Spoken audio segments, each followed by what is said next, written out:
Hey, what's up, everyone, and welcome back to our Andor after show. No ifs and/or buts. I really like what. Andor butts. Andor butts. Where did it go? David McKay. I think this is a great name for people who watch the show. Buttheads. What's up, buttheads? Thank you for joining us for another edition. Today we're going to talk about Andor episode 5. The Axe Forgets with our friends at the Resistance Broadcast. But real quick, something showed up in our mailbox today. Molly doesn't even know about it, but I'm really excited. I'm going to do a quick unboxing because B2 Emo showed up. What is that? I thought we just got... He came with Andor too, but I'm just going to unbox B2 real quick and hopefully... Ooh, is that Black Series? Fast. Yep, the Black Series B2. And I'm just going to rip this box open. I don't even care. I just got to get to my special boy. All of this. I got scissors. Oh, no. I need the scissors. Get back in there so I have someone to talk to.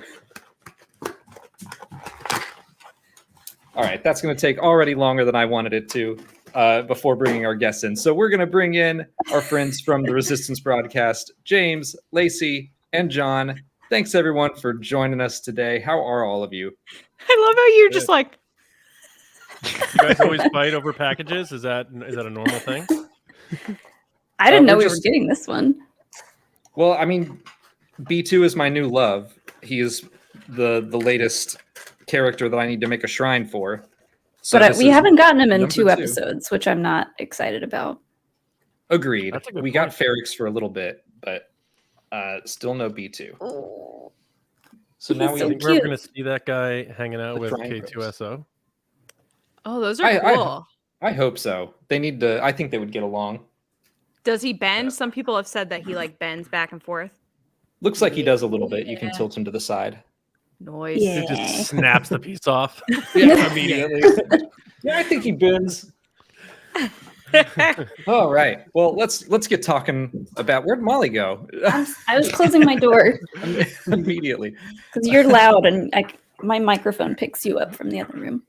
Well, let's get talking about Andor.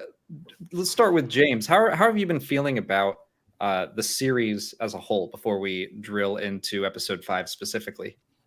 I'm the Rogue One person, I think, on our podcast. Like, I have for a long time been very Cassian forward. I love that story. I love the tone, all that. So this show to me has been my most anticipated. And I think thus far in these 5 episodes, it has completely paid off the way I see it going. My only fear is other people being like, it's boring or it's slow. And I'm not necessarily seeing that, but like, with so many episodes and they're longer than the normal episodes that Star Wars television has been, it feels that I'm wondering if people are going to be not into that slow burn or whatever. And I'm going to be like, oh, but it's the best, but like, that's how I feel right now, is like that this show is the best quality one we've gotten. And I love the other shows for different reasons, but I think what I'm saying is pretty common among most Star Wars fans, if I'm not mistaken. It seems like it's really cool and up there, but very different from what we've gotten. We love everything for different reasons. Mm-hmm. It is really different. Yeah, I've seen some people talking about the slow burn and that it's not quite for them, and that's perfectly fine. Not everyone has to love it on the same level. Lacey, how are you feeling about it? I think it's good. My favorite part has been the sets and the costumes. I think have been over the top awesome compared to other TV series that we've seen so far. I think some of the actors like Stellan Skarsgård and Genevieve O'Reilly are like knocking it out of the park, like to a level that you're like, oh, this is like, they're like taking this really seriously. Like Michael Caine Muppets Christmas Carol serious. Like they're on like another level of like, okay, this is like real serious. And it's been a joy to watch. It doesn't feel like Mando to me. Like Mando to me is like, oh, Star Wars, like kooky stuff, weird comic relief moments. Like this is very serious. But I'm enjoying it so far.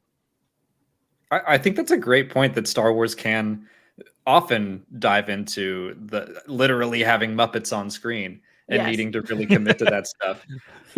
We haven't seen that so much with Stellan Skarsgård or Genevieve O'Reilly yet, but you're absolutely right that they are just committing so hard. I hope we do get a scene with Stellan Skarsgård arguing with like Babu Frick or something. Or that, yeah, please. Yeah, that'd be great. John, how are you feeling? I'm feeling good. Like I'm learning the lessons of previous Star Wars series. Not so much Kenobi, but maybe more Boba Fett and Mando for sort of understanding that maybe some of the earlier episodes are going to walk so the later episodes could run, for lack of a better colloquial phrase. So knowing that they're really focusing on introducing us to all these new characters, which admittedly, like some of them, I'm like, wait, is that guy's name Nemec? Is that person's name that? So I'm just like, that guy, that girl, that guy. So sometimes I have a hard time. But because it feels so earthy, especially these last two episodes, you know, I think it was in Scotland they filmed it. Like you wouldn't know it's Star Wars without it saying Star Wars at the beginning. But when we get introduced to Star Wars things in it, it is really intense. And like the TIE fighter from this episode, I felt fear for the first time from a TIE fighter. Like seriously, like I felt like when they whooshed by and they're all covering their ears or it's hiding behind the mountain, I'm like, this is like Jaws, but in Star Wars. We don't know where it's coming back, but it's going to come back. Did you say that too? Not the Jaws specifically, but just that I was like, I've heard and seen a TIE fighter a million times in my life, but they're still treating it as fresh and scary. Yeah, like you hear the music, but you hear that TIE fighter sound, and then it sort of fades away, but you hear it coming back, sort of, and you don't know where it's going to come from. That's how I feel like when the opening scene of Jaws, when she's above the water, and you're not sure when it's going to bite again, and I felt terror. And Star Wars has been around for how many years, how many hours, and how many TIE fighters we've seen. This is the first time I was like, holy hell, that's serious. And because it feels like I'm there, because it feels earthy, so it's working a lot in that way for me. Also, I thought this was the best Cassian episode yet, even though it wasn't a very action-packed episode. Okay, that's perfect segue into starting to talk about, episode 5 specifically. Molly, how did you feel about this episode? I know how you felt, but Molly made the point a couple days ago that I forget to talk about how we felt about stuff because we talk about it all day. And then we just ask the guests. No one gets to hear what Molly thinks. Yeah, I liked this episode a lot. It's, everybody's been talking about how much of a slow burn this show is. And like this episode just built up so much tension. And I kind of thought after the last episode, we would get one more before like the big action-packed episode, like just of him getting to know the other members of the rebellion a little bit. So I enjoyed all of that. And it really helps set up the tension, not just for Cassian and those other guys, but like Mon Mothma and Luthen and Cyril. Like they're all just kind of like hunkered down, waiting for like a big moment to happen in the next episode. So it built up a lot of good tension. And I don't mind those kinds of episodes. I know a lot of people were hoping for a dinner party. I was too, but I wasn't super disappointed that we didn't get it because I'm loving everything about this show so far. So has everyone come to terms with the fact that we did not get to see Slimore being the fun one at a party? I almost forgot about the that was party, my most anticipated thing this episode. I was like, dinner party. When did they say the dinner party was? Did they say it was like next week or was it like that night? I think he said it was that night. That night, yeah. Okay. Plus, if Slimore left the dinner party with like a doggy bag, that's for Sheev, and that's pretty cool. Also, technical thing from someone that has done event planning. They were setting the table, and then they removed all said table settings, and then had breakfast, and then reset the table. Because he was going around the table being like, and she was like, "Oh, are we having people?" And he's like, "Yes, we're having this party." And she goes, "What party?" And then the next morning they have that whole scene, right? There's no table settings. They're sitting at the table. Wait, but the party would have been the night before, right? Yeah, I think the party was that previous night.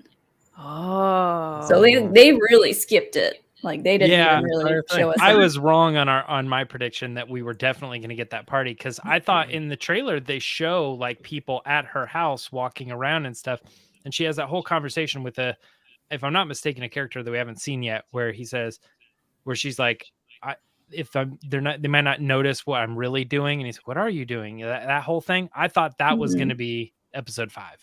Yeah, I was 100% with you. They strike me as people that throw a lot of fancy parties, but I was waiting for them to like pan over to another room and have it just be like solo cups everywhere, trash. Slime Wars passed out on a couch. Yeah, Slime Wars passed out on the ground. People have drawn all over her head. Ars Dangor's got a lampshade on. So James, you talked about kind of the slow burn and you really liking it. I'll admit I'm a little bit I was ready for it. I wasn't expecting the heist to happen today, but I do kind of miss having like a big action beat every episode. How do you feel about the fact that we are taking a lot more time, basically like 21 days in between big action scenes for this series?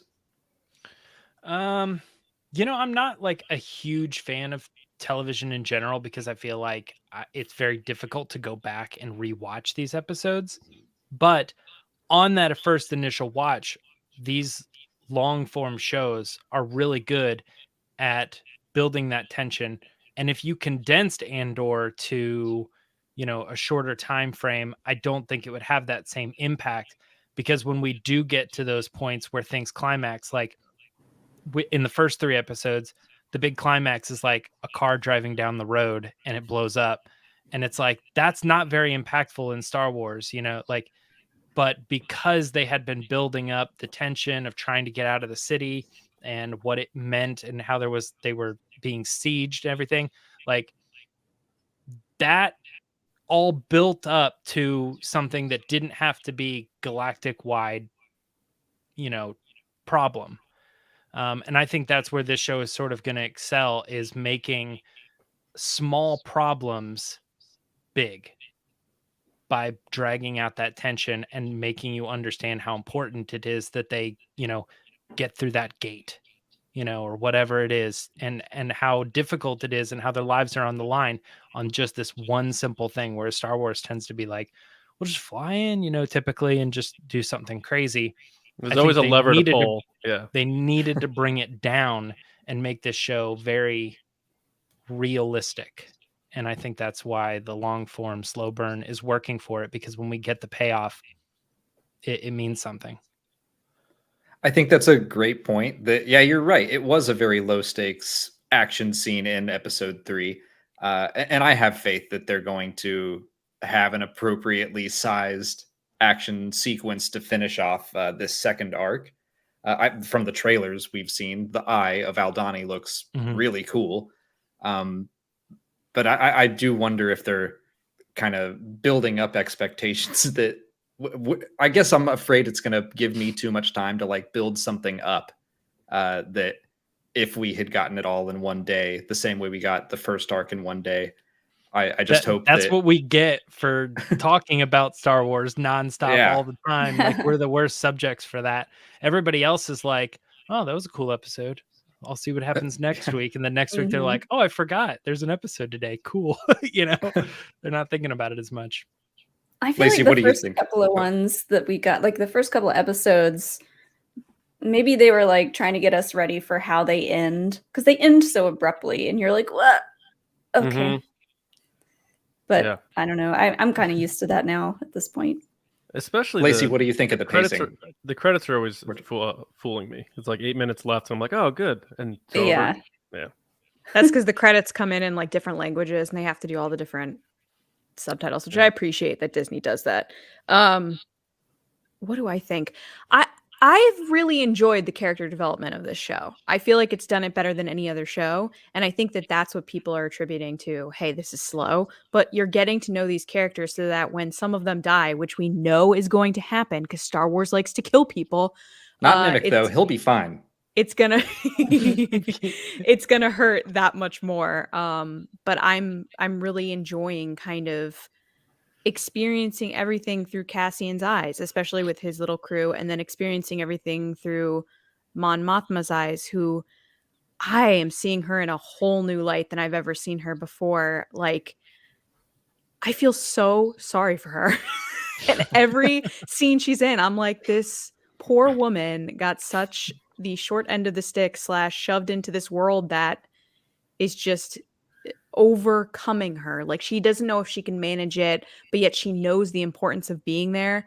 Oh my God, the stress and anxiety I'm feeling for her is crazy. But I know that we're going to get such a great monologue at some point from her where she's just going to tell someone off, and then you're going to be like, this is one of the best moments ever. But I really enjoyed actually the whole bit about different technologies being used. I thought that was a really nice touch of like talking about like, hey, this is old technology and this is why we use it, because it explains why the rebellion has such old tech compared to the Empire. Because that's something you've always wondered, like, why do they have such crappy stuff? Why aren't they like a little bit more upgraded? You know, obviously they're kind of working underground, but I loved that they were like, oh, this is stuff they don't expect. And it seems like everything's so deliberate when it comes to the rebellion, and you're seeing the pieces kind of come together.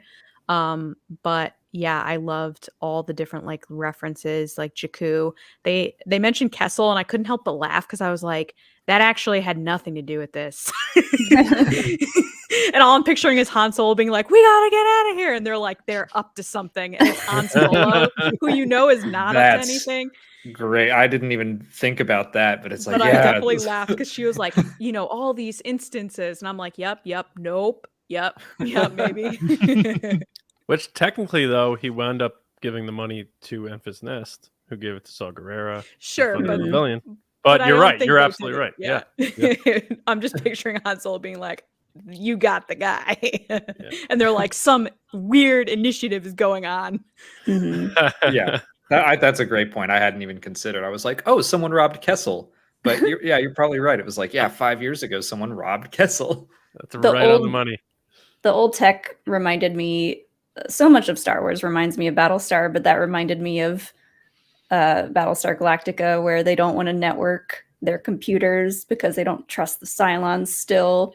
So I was like, yeah. Also, I'm pretty sure that whatever that machine was that he was talking about was made out of an old Polaroid camera. Yeah. I thought the same thing. I was like, that has to be that, because I've got one. Yeah. But yeah. Which is very Star Wars when it comes to just like taking objects and turning them into a Star Wars thing. I love that. Maybe the crew will grab a selfie before they all go into the heist. Shake it off. When do you think we'll be able to buy the cereal? Oh yeah, you know that's coming. Cyril actually cereal. looks pretty good. Yeah, Cyril's cereal. cereal. JC, thanks to the super chat, sending hype to TRB and SWE. Love y'all. Thanks, and man. David Probus, thanks for the super chat. Star Wars explained to TRB. Holy. What's up, David? Holy. Exclamation point. Thanks, both of you. John, how are you feeling about the whole pacing of the show? I mean, yeah, I'll admit that there have been a couple of times throughout these 5 episodes where I've paused to see how much was left. And it's just me being honest about it. So there have been some slow drags to it. But, you know, again, like I'm doing my best to remind myself that eventually something's going to happen in episode 9, 10, 11, or 12 that I'm like, oh, I got to go back and watch episode 4 again because of that conversation or whatever. So I think like how they're telling the story is good because we need to understand who these characters are for there to be a payoff, because we sort of know the end game in terms of the grand scale of everything, that a lot of these people might not make it out. And we have an obvious knowledge of Mon Mothma's future, Cassian's future, and the Empire's future too.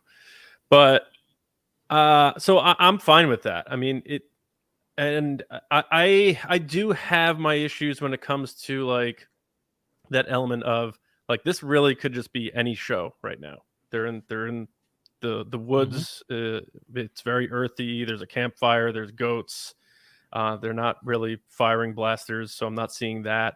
It could be any sort of. It could be a Predator movie. It could be like anything. Like you could slap anything on it. So there is certainly that longing for getting lost in the galaxy, because I could see myself just being there with them camping on Earth, and I like being launched way out into some galaxy I don't know a long time ago.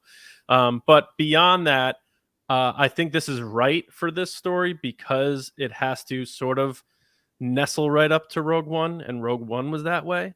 And you have the ties between, Gilroy and what he did to complete Rogue One and what he's doing with this story. So I like that aspect of it. And Rogue One did a nice job of sort of smoothing itself into A New Hope, which has a different aesthetic and a different vibe to it too.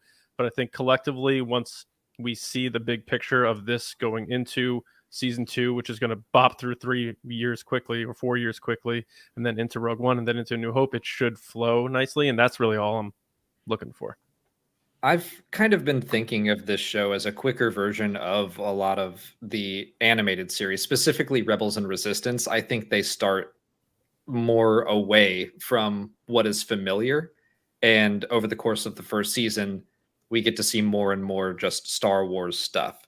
Because I think that Andor, like any other Star Wars show, will probably be an entry point for Star Wars for some people. And you kind of get to know the characters first, and then we're going to see, in the second arc, we're on Coruscant, and we see the Imperial Security Bureau. And the third arc, we're probably going to get even deeper into familiar Star Wars stuff and so on.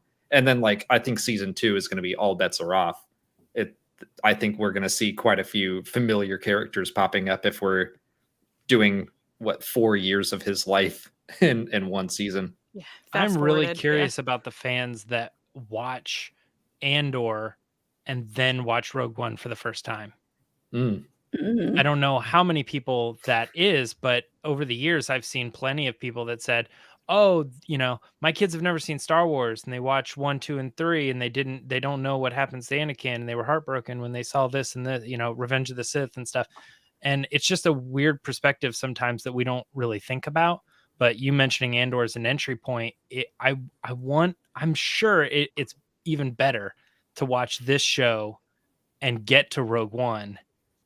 But we are sort of forced to do the opposite of that. Like, we know the end game of that. But I to be honest, I still love where the characters are, because I don't think all of these characters die. I think it's so small scale at this point that all of them could be successful. Yeah. They all go do their different things. They're still alive, but you don't see them in, they're on Hoth, but you just didn't see them. They don't have to always be following right behind Han and Leia, in a scene to survive this. So I feel all these characters in the show are small scale enough that I really don't know who's going to live and die. I think Skeen's in big trouble. Oh. I think that guy, he reminds me of, what's the name? Joe Pantoliano's character in The Matrix, Cypher, who's just like, a bit. like a double agent, so to speak. And he's fed up with his lifestyle. So he's like, I'm going to sell out to get a Which is an interesting comparison, because it seems like, and I don't know his name, that the younger kid, he reminds Nimic is me very of mousy. Mouse. Nimic, yeah. So it's like you do sort of have this, Andor gets pulled from the machines, sort of thing, and now he's put in the real world, and he's got to fight for his life with this group of small people who have kind of been doing it for a while, but they don't really know if they trust him, sort of thing, because he's supposed to be gifted and whatever. But I don't know. It's a kind of an interesting comparison there with Matrix. Go ahead, Molly. I was gonna say, I got a little tired of Cassian and Skeen's tension. I was like, come, just get over yourselves. Can we just get this job done and stop bickering about who is moving whose stuff around? Yeah. Well, to me, that was the arc of this episode. I feel like this is the episode that felt the most standalone to me. That I was like, okay, I can see the themes. It's very much about trust. And in my review today, I pulled 5 of the fortune cookies from the Clone Wars that are all about trust. And it was Cassian realizing that if he's going to be part of this team, he needs to be honest with him. And he's been lying to everyone in the first 4 episodes. And so he finally just tells you a little bit of the truth. He doesn't say his real name or anything, but that finally gets kind of everyone on board. They're mad at him for a little bit, but even Nimic, the true believer, is over it in the next scene. So Yeah, that's a good I point. felt like I could see Cassian's starting point, his end point. Skeen was the one that was really butting heads with him, and even he found common ground with Andor at the end. So I thought this was maybe the most well-written episode. It wasn't my favorite of the 5 so far, but I at least was like, this is a complete story in my mind. How about Cyril's mom? She has a little bit of a New York yeah. accent. I was Cobb like- Vanth That can straight up be from the South. She does. She was talking, and I was just like, ugh, you're doing your job because Mhm. like someone's so good at being like annoying that you're just like, oh, they're such a good actor, but I hate you. I loved his stuff with his mom because it's like so many people can relate to that and have had that exact interaction with Yep. a parent. Just like, yeah, I get it. Yeah. And she's over there like, literally nothing you can do is going to make me happy. Yeah. I'm going to call your uncle. I'm going to call this person. I'm going to go talk to this person. You're like, they don't know what I'm going through. They have no idea. Yeah. And isn't it usually in these situations there's another sibling that she adores? Like, do we know if he has siblings? You know what I'm talking about? Like, That would not surprise me. I wish you were more like Todd, and like he walks in like, "Hey, mom." Yeah. Girl. You know, like I don't know. He does kind of strike me as an only child, but he could also be like a middle child. I don't know. Just that Aw. energy all the time. What did you guys make of that the scene of him in his room staring out the window? Like That's a Alex great loves that that's a scene. great segue, because that is I meant to ask before we started, but for my favorite scene, that's exactly what I drew. Him staring out the window, and there's a little sun poking out in between 2 skyscrapers. I loved that scene. I Alex, thought that was did you animate for awesome. the series Doug by any chance? I feel like my art style changes week to week. Last week I was Rick. Last week it was very Rick and Morty, and now I'm Doug apparently. But Well, I liked what you said about that scene where you said it seemed like he had been sitting there waiting for his one little sliver of sunlight to come and go. And it's then such a that- good comparison to like Mon Mothma and everyone up on their skyscrapers, where it's like, oh, look out the window, it's sunny. But when you're down in the mid levels, not even like the low levels, like 1313, but he's a little bit down, and he's just sitting there waiting for like that one little moment where the sun passes between the skyscrapers, and he's like, there's my glimmer of hope for the day. And now I have to go eat breakfast with my mom. And she's going to serve me cereal. Reminded me of like Luke and Ray as they watch the ships like take off in the distance kind of thing. And I like early on, I think it might have been after when we like talked about the first 3 episodes, I guess. I was one of the only people who was like, I feel like this guy was like forced into this lifestyle and he feels like conflicted in a way. And no one really met me with that. And that's fine. But then when and maybe I'm going too deep with this, thinking like Tony Gilroy's giving us art, you know, but when he's looking at the sun, I'm thinking of like Luke looking at the sunset, but Luke's like yearning, where this guy might be like thinking retroactively, like I'm 30, I'm not where I want to be. I'm like looking at the sun in my face, and then all of a sudden the sun goes away, almost like he had his chance and he doesn't have it anymore. So my thoughts are there. I'm probably way off because I haven't seen other people agree with me on that. But I feel like this guy just clearly seems like that kid who went to that college because his parents made him to, and that sort of thing. He hasn't done what he wanted to do, and now he's trapped. So now his only way out is to redeem himself in this path that he's been so far down, so that Andor is his one like golden goose way back into the good graces. Mm. I think you're kind of onto it. I saw him looking at the sun as kind of yearning, as in, I want to be up there. I think his mom has instilled in him like, look, we're in the middle, but we're better than the middle. We should be up there where people have stuff. So that's kind of what I saw from that. And then he's looking at Andor's photograph, and to bring it back to the title, like I see Cyril as being like, Andor cut me down, and the axe forgets, but the tree always remembers. And so he's pissed off at Andor. Andor doesn't even know who Cyril is. He pointed a gun at his head, and then he left. So I really liked that his journey, even though it was only like 2 or 3 scenes, it still tied in with the themes of the whole episode. Yeah, I'm mad. I'm mad that I'm liking Cyril more and more. I didn't Me want too. to. I feel bad for him, and I shouldn't. I feel bad for him in the way that like I know the kind of trauma that a parent like that can instill in a child. He doesn't know any better. Yeah. Yeah, but I'm still kind of like waiting for him to do something real terrible. So that you don't have to worry about caring about him. You're just like, Yeah. all right, we were right. That guy is an a-hole. Forget it. I don't want him to be redeemed. I want him to just like Speaking- have his obsession. My picture was this guy. I don't know if you could see it. Yeah, there it is. I suck. It's not my favorite part of the show, but I had to draw him because I just hate him so much. He's got that like kind of Shrek haircut. Is that her husband? Yeah. Yeah, it's got to be Perrin. Yeah. Aaron. My favorite shot was actually like them on the hill, which is like a beautifully composed shot, like, you know, off in the distance, and they're all kind of like diagonally across the screen. And I was like, well, I can't really draw this beauty, but I can draw Perrin. He sucks.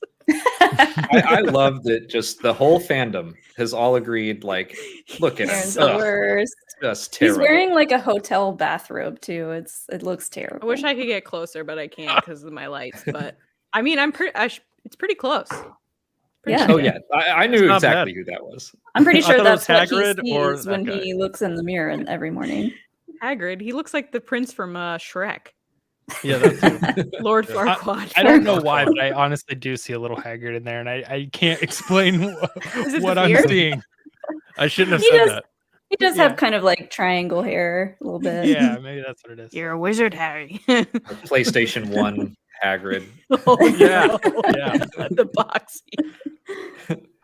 That's I made this yesterday and I was proud of it, but like just everyone hates Perrin. And And he's I'm even here worse for it. after that scene where he's not supporting his, Mon Mothma again, and his daughter is like talking to her like that. I was like, Oh my god. That scene. So first of all, exciting that we get to see Mon Mothma's daughter finally, but mhm. how much does it suck that like she That's the obviously husband's she- fault. She's It frustrated is. about thing, and you could tell that her husband is putting those thoughts into his daughter's head. He's of, yeah, literally she- over there like sipping his tea, like, tell her, Because anything that Mon Mothma is doing that's good is hidden.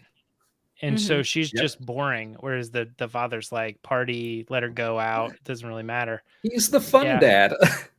Who would you rather Right. like have as someone in your life? Cyril's mom or Perrin?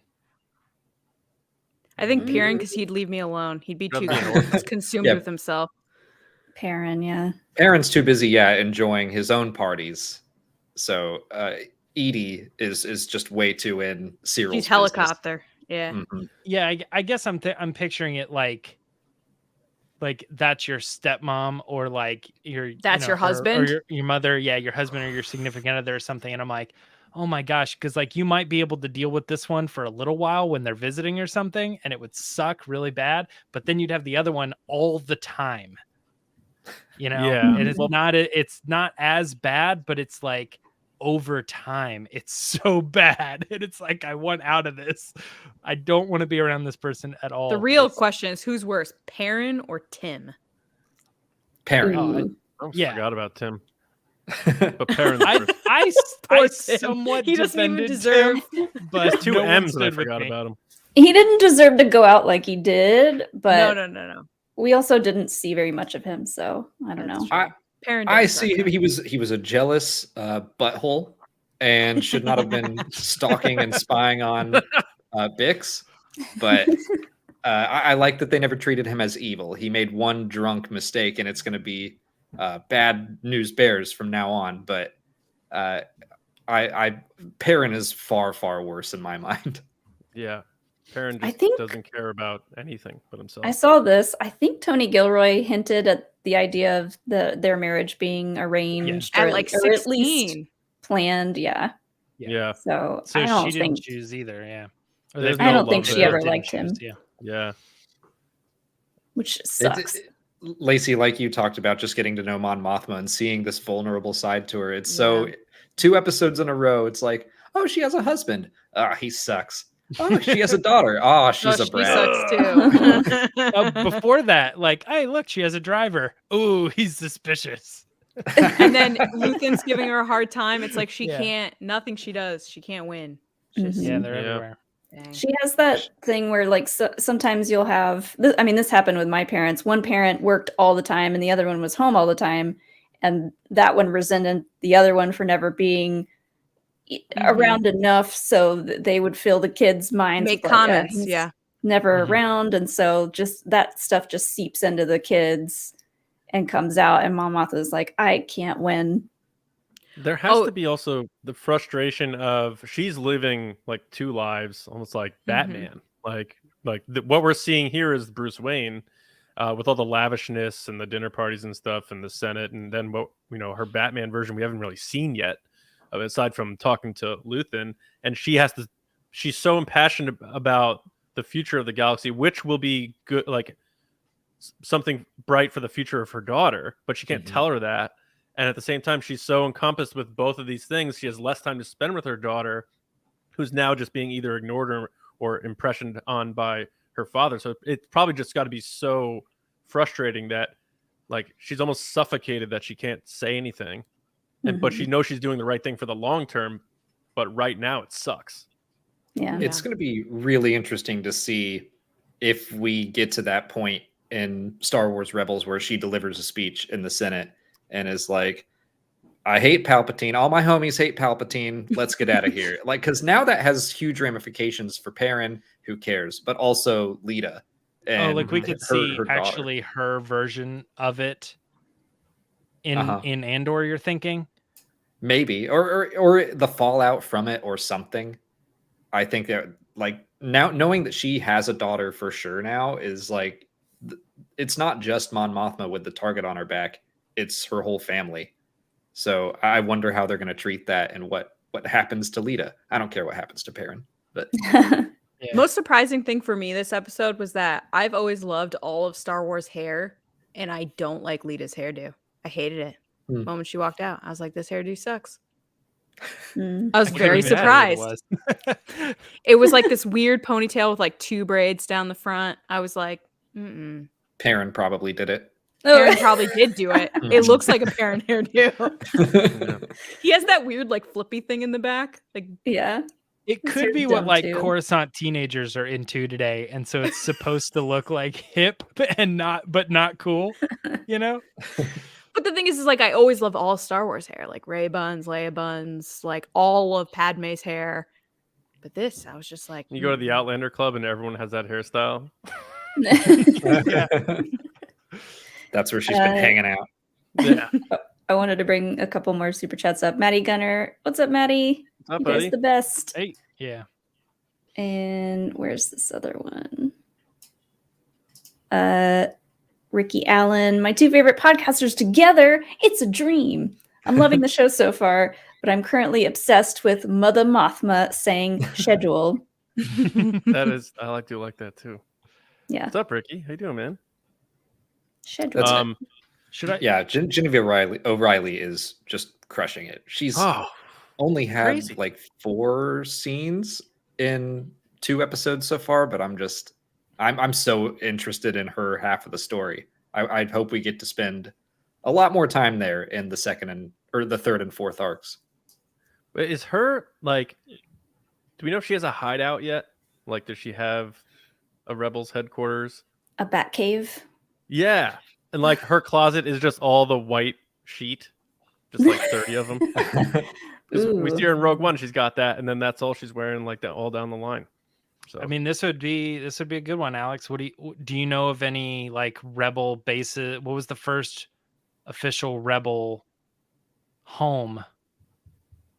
I know they were on Crate when Leia was 16. So right. We're still a little ways off from that, but I don't know. I get the sense right now that she is not that involved, like to the point where she's going and shaking hands with Saw Gerrera and other Rebel cells. Like, I think she is helping Luthen fund things. That could be another case for Luthen dying in this season, is that if he's the one that's handling all of that business and then he gets taken out and Mothma's like, well, someone has to do this. She might have to step up a little more. Didn't and they could do flashbacks, but didn't Stellan Skarsgård like slip that he's filming season 2 this fall or something like that? Or not even slip. He's just like, I don't care. Yeah, he keeps just talking. And yeah. like, oh, okay. It's not even a slip. He's just like, yeah, I'm doing the job. I have a job. Two years ago, he's like, I did this wonderful Star Wars thing with Forrest Whitaker, and he was a delight. Okay. I love when those actors don't give a what about it. They're just like, Yeah, I'm in this show. Yep, it comes out. and Stellan Skarsgård strikes me as exactly that kind of actor who's like, yeah, I did a Star Wars with some awesome people, and I'm going to talk like about Woody it. Harrelson, when he was promoting Solo, he was like, yeah, I don't know if I'm supposed to say this, but I play like his mentor, but you probably can't trust me, and my name's Beckett. I'm from this planet. Blah, blah, blah. Yeah. I pushed Aura Singh. And I betray him at the end, but like I drew a picture. Do you want to see my picture? Yeah. Let's see your picture. Oh yeah. All right. I got this. Oh, get wow. out of here! Yeah, come on, Oh. James. What's What is that? this? That's very good. That's him holding the kyber crystal. Yeah, and so like You know it is, Molly. We got It's Cassie- almost as good as my parent, to be honest. No, It's I'm not almost. even showing mine now. we got Cassian holding his gun, and then having a gun in his back too over the kyber. James, you did shading. I know. Yeah, I did.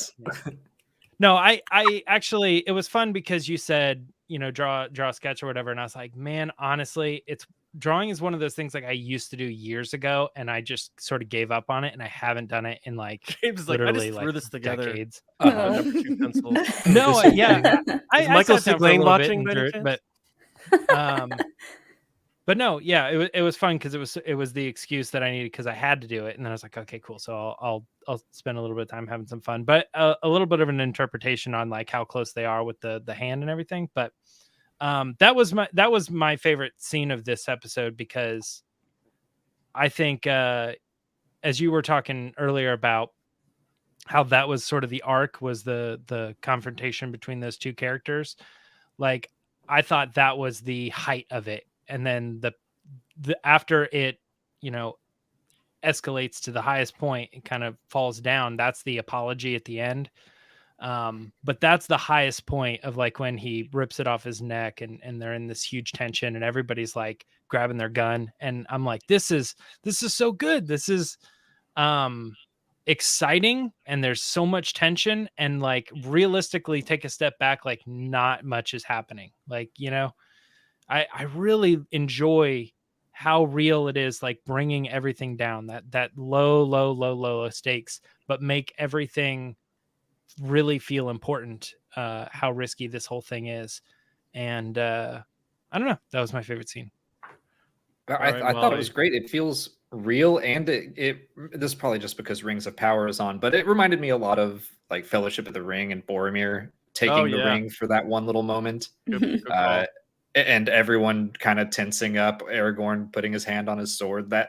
So it feels fantasy and real at the same time, which I love. Absolutely. How are we following that though? Who's left? Me and Molly? John, if you don't want to follow it, I'll make Molly go next. I cheated with my drawing, just heads up. So there was like a very quick scene on Ferrix where we met Captain Tigo, I think it was Captain Tigo, who is like, I think now in charge of the operations there. And I'm assuming this drawing is from a deleted scene of the actual ball gown that he is going to wear. It's coming up. Yeah. He's got his 3 little things. Little things over there. That's really good too, though. I was just like, I wanted to, originally I was going to draw like Cyril and his mom kind of art, like talking, and I was like, that's too much to draw on a tiny whiteboard. So wait, Molly, hold that up again, because that looks like. Do you remember those like awesome glass, huge ice cream sundae glasses? If you flip it upside down, You get like 3 scoops in there and just have a day. Yeah, Tigo Sunday. That's what, because he was literally told you can wear a ball gown. Yeah, like, that's perfect. Oh my god. I hope he takes that to heart. He's like, Blevin said I could do it. Oh, Next Blevin. Next How you week guys on feeling about Andor. the name Blevin? Blevin. I guess I haven't thought about it until right now. How are you feeling about it, Lacey? I don't know. We were talking about it last week, and I was like, "What kind of name? Like, who is just like Blevin?" Like, imagine it's like you finally Alex- get your Star Wars role, and you're like, "Oh my god, who are you playing?" You're like, Blevin. Blevin. That's how I felt about Enfys Nest at first, but then it grew on me. But it's like His Alex name with is still Cyril Blevin. and like cereal. It's like she just named him that because he eats cereal all the time. Yeah. Yeah, that's just a nickname. Boy, you sure do love your cereal. It's like, that's all you Uh-huh. give me, Mom. All right, I'll show mine. It's Oh, you got color though. Aw, his little I love the hat. title. yeah, that's Nemec, and he's probably going to the bathroom because he's so scared. The TIE fighter's whizzing behind the mountain, and I put my little like 3rd grade son in there. You got to Yeah, show where yeah. the sun is at. Yeah. I just love that scene. I was something about it. I was like, oh my god, that is so, because it felt, and the way they shot it from like the ground, you felt like it was a POV shot of you like being stalked by a TIE fighter. Like that impacted me big time. That was I want more of that. That was really cool. And it's I also would like to see the breakdown of how they, when it gets so close, how they shot it or added effects to make it seem like it legitimately was passing you by. Like, I don't know if that was, I'd have to go And back. they were and covering their do ears. it. Yeah, was it like camera shake, or did they like pull the actors like and then remove the ropes or something to kind of like knock them back or something? point. Like, I wonder what made that feel so real. And it made the water kind of shoot up when it went by. Yeah. And the way you talk about covering, again, I'm on a Lord of the Rings kick, but it reminded me of the Nazgul and their fell beasts, that the sounds as they fly by inspire terror.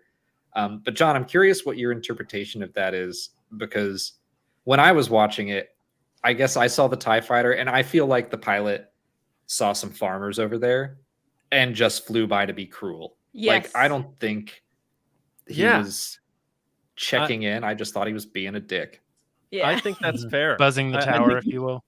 I think like that's, I don't know if it's a theme of this series, but sort of the lackadaisical nature of the Empire. Like, we're too big to fail, and there's probably just some Boy Scouts who signed up who are like, I just want to rip on this TIE fighter and fly all around and mess around and whatever. And there's got to be people like that. And it's like a, Top Gun when he buzzes the tower. He's like, I'm going to spill this guy's coffee on himself. I'm going to be a dick to these farmers. I think you're right on, Alex. I think that's exactly what it is. Because otherwise, why wouldn't he have just, if he knew who they were, just fired on them? Yeah. So, yeah, I think that's a good call. I'm with you on that. We hear that other guy too that's talking to Lieutenant Gorn, just being cruel to about like the native people. Yes. And then we find out, is it after that conversation we find out about the woman that he fell in love with, and you're just like, oh my god. Well, I love the casual just cruelty. Like, they don't even realize what they're doing, but that conversation with Gorn where he's kind of manipulating them into being like, please let us see the Eye of Aldani. But they're all like, everyone knows this post isn't great except for the Eye of Aldani. Please let us watch that. And yet they have like displaced all the people that actually want to see it for like real reasons. They just want to look up and be like, oh, meteor shower. Yeah. But the people that live there can't do that anymore. And that the Empire is just, they're terrible. That scene to me made me realize something about this show, because it was the first time in the episode that like something distracted me and I didn't quite catch what happened in that. And I had to make a decision. Do I want to go back and hear what they had to say? I'm sure it was important. Yeah, I'll do that. I went back, re-listened to that, and I then it dawned on me that every scene in this show feels like you have to be paying attention, because you're going to miss something really cool, because not much is happening on screen. It just seems like they're just talking. But if you listen to what they're saying, it's immensely impactful and drives their characters arcs like all over the place. Even when it's just like random background security guy or something who, you know, is complaining about his work, his boss or something, you know, it's like the way they drive the dialogue in this show, it really builds out the world and builds out the characters. And I think that's what Tony has been saying. It's all about the characters. It's about the real people in the show. And that was the scene that made me realize it, because I went back and I was like, oh my gosh, you know, like hearing them talk about their post and how you know, he's sort of planning, like that's what I kind of wanted. I would kind of want him to ask if they could be off tonight, you know. If we could just make it minimum crew, that would be good, you know, but he had to lead him to that by saying, you guys got to paint that thing, you know. It's just like, I'm like, man, they're all planning and it's so good. It's all set up. I don't know, man. This is my Star Wars show. I love this. Oh, go ahead, Molly. I was just going to say the dialogue in the show is really fantastic. The writing is so good. And Nimic had some amazing lines in this episode in particular. The pace of repression outstrips our ability to understand it. That where he talks about like it's not just one moment, it's 40 different moments that are building up to like, and that covers here, that covers what happens to the Jedi, that just like explains a billion different things in Star Wars. And then he says surprise from above is never as shocking as from below, which is a good line too. All of his lines are like, he talks really fast, but everything he says like is like really good juicy dialogue.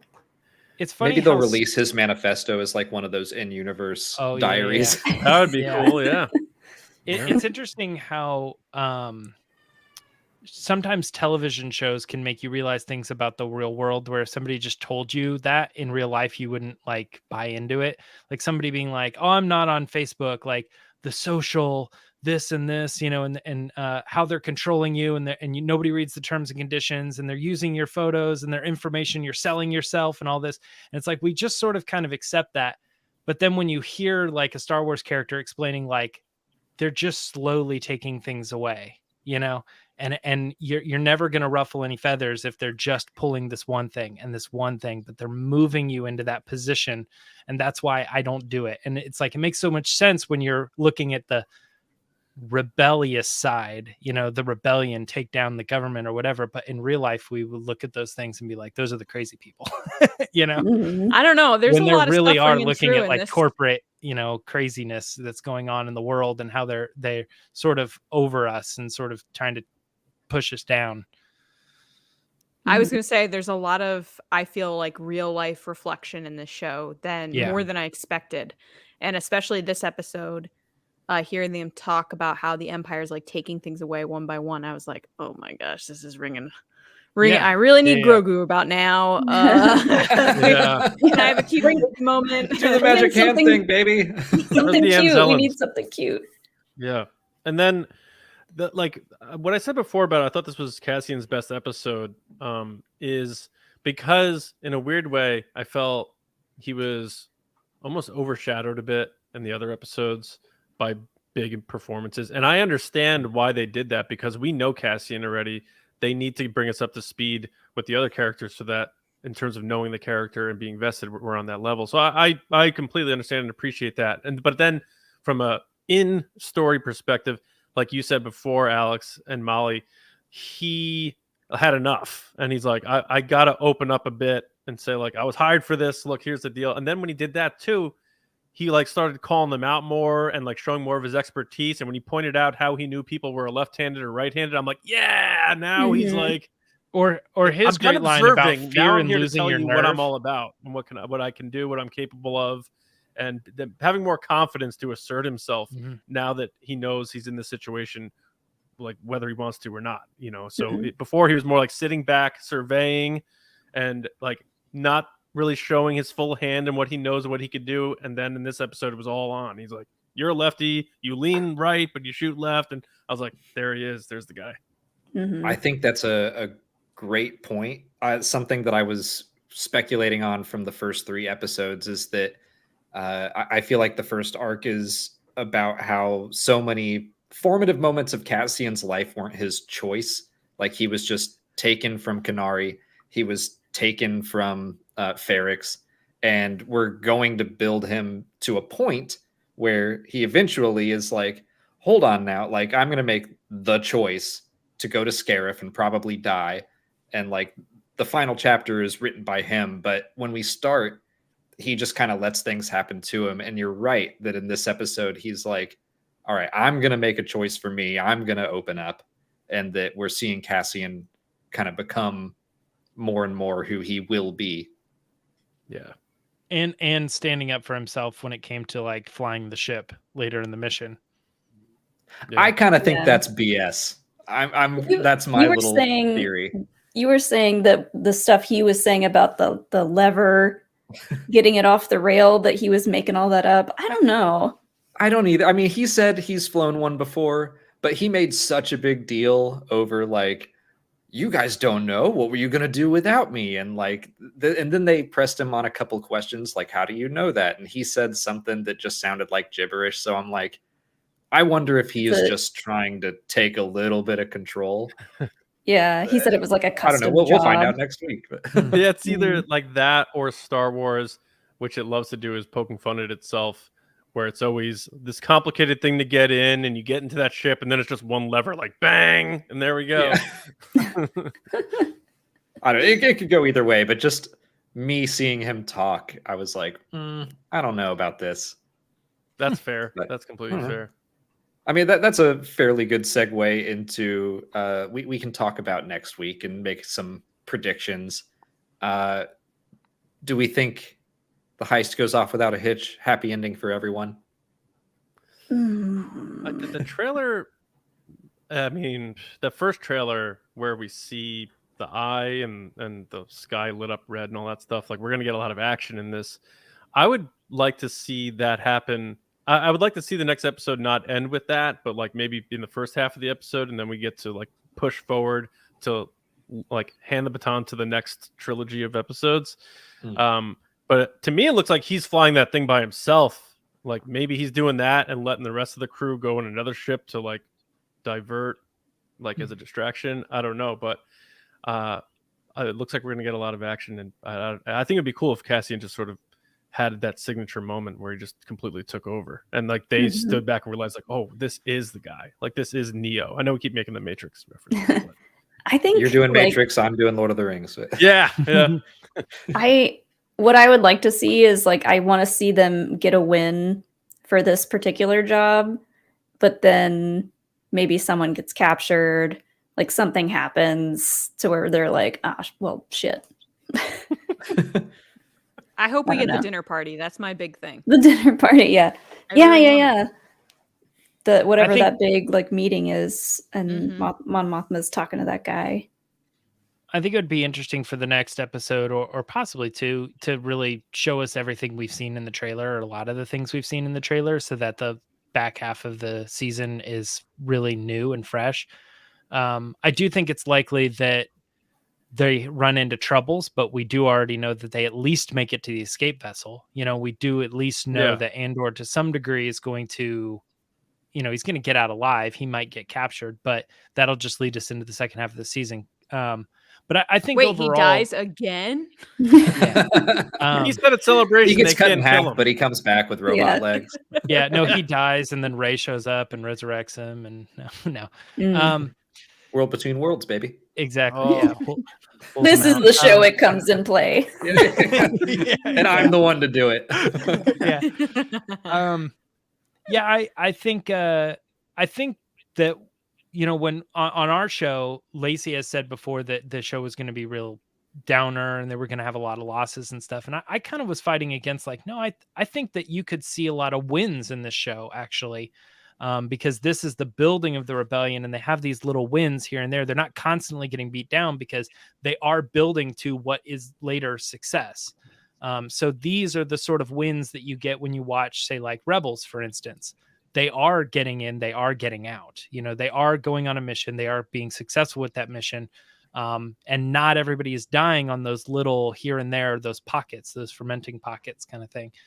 So I do think there's a good chance that a lot of the missions that Andor goes on in this show can still end up being successful, leading him to a point where when he's confronted with the mission that he knows, there's no way we're gonna get out of that one. I could see Skeen ending up like saving Cassian's butt at some point, because he had that line of like, Cassian said like, I plan to win and walk away, and Skeen was like, wouldn't that be lovely? And I don't know, like they formed this like small tiny little bond at the very end of this episode, and I could just see like he doesn't walk away, he gets involved. yeah.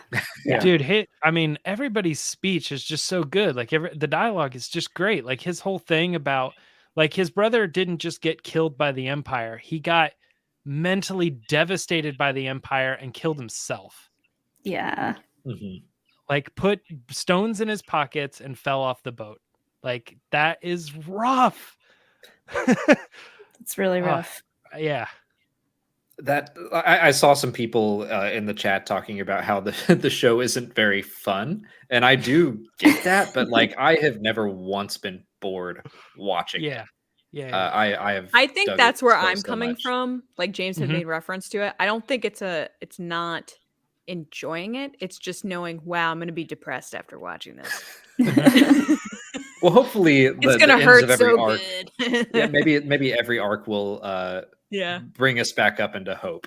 Hopefully. Feels like those later episodes and seasons of Better Call Saul. We just finished that show, and it like started so fun, and then it was like, oh god, oh no, I still gotta watch that. It's good? I hear it's really good. It's really good. It's really good. Yeah. I liked it a lot.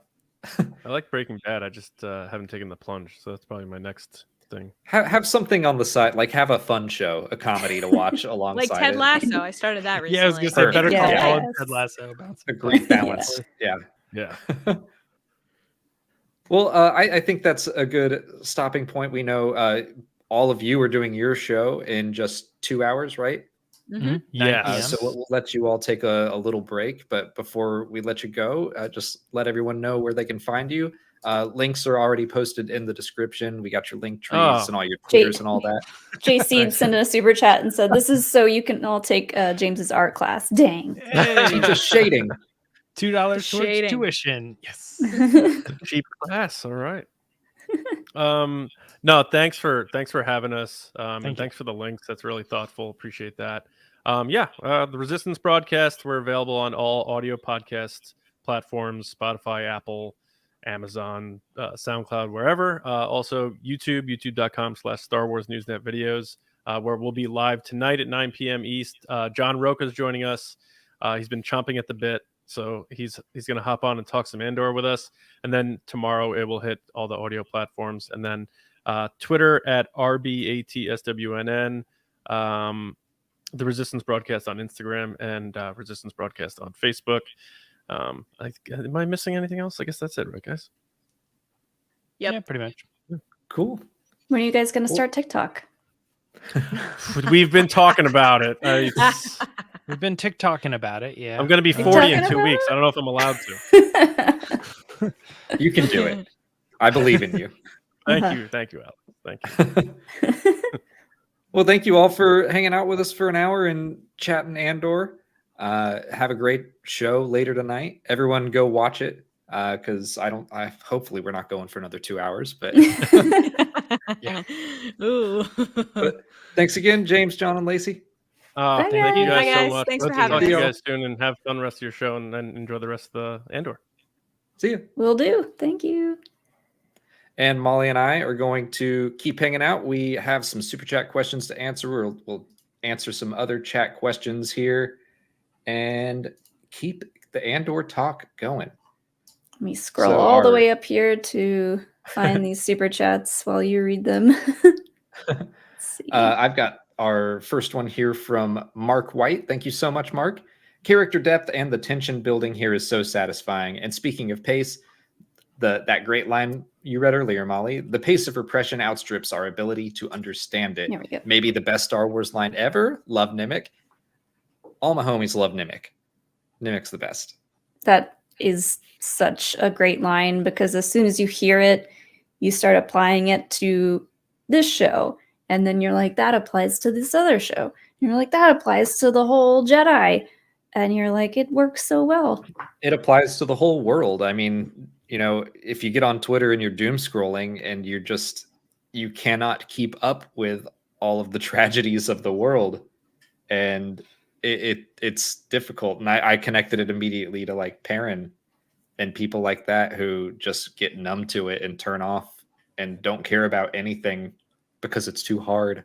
Mm-hmm. But that's what I think Nimic is talking about. But I love how fast he was talking, to the point where like we had subtitles on and I was like, I can't even read this fast enough. Mm-hmm. He was just so passionate.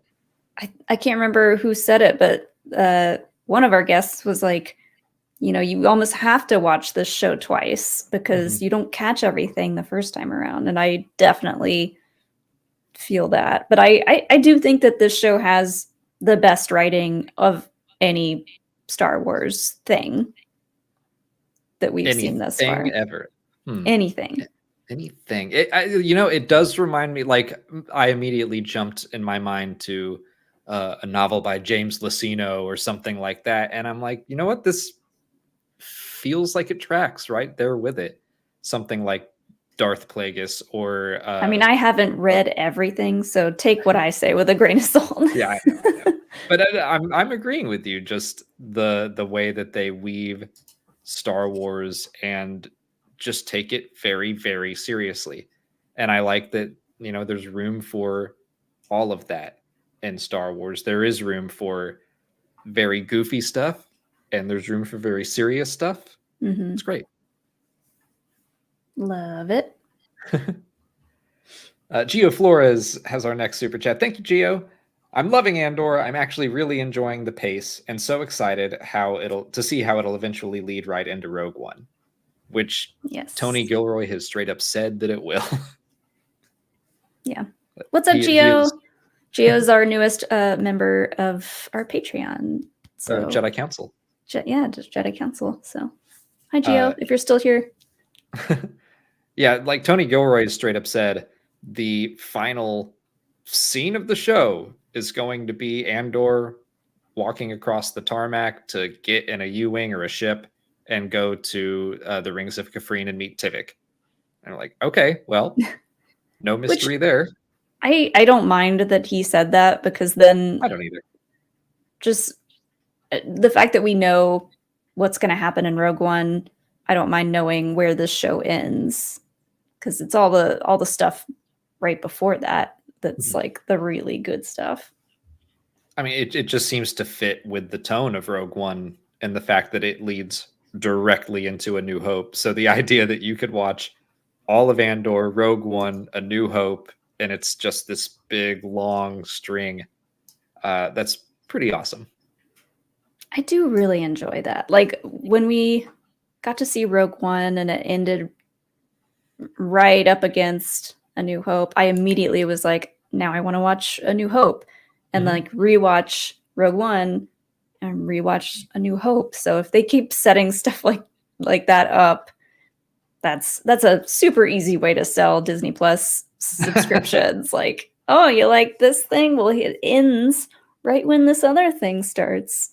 And they'll somehow find a way to, the very last Star Wars thing ever is going to use the World Between Worlds to bleed into the very first Star Wars thing ever. And then you just keep going, and it's a constant loop on Disney Plus that you play forever.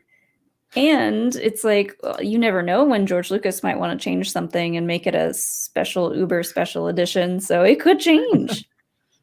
George Lucas kicks the door in and says, I want to make Andor special edition. And they're like, what? You didn't make this. And he's I don't care. Where's the McClunky of it all? No one said McClunky.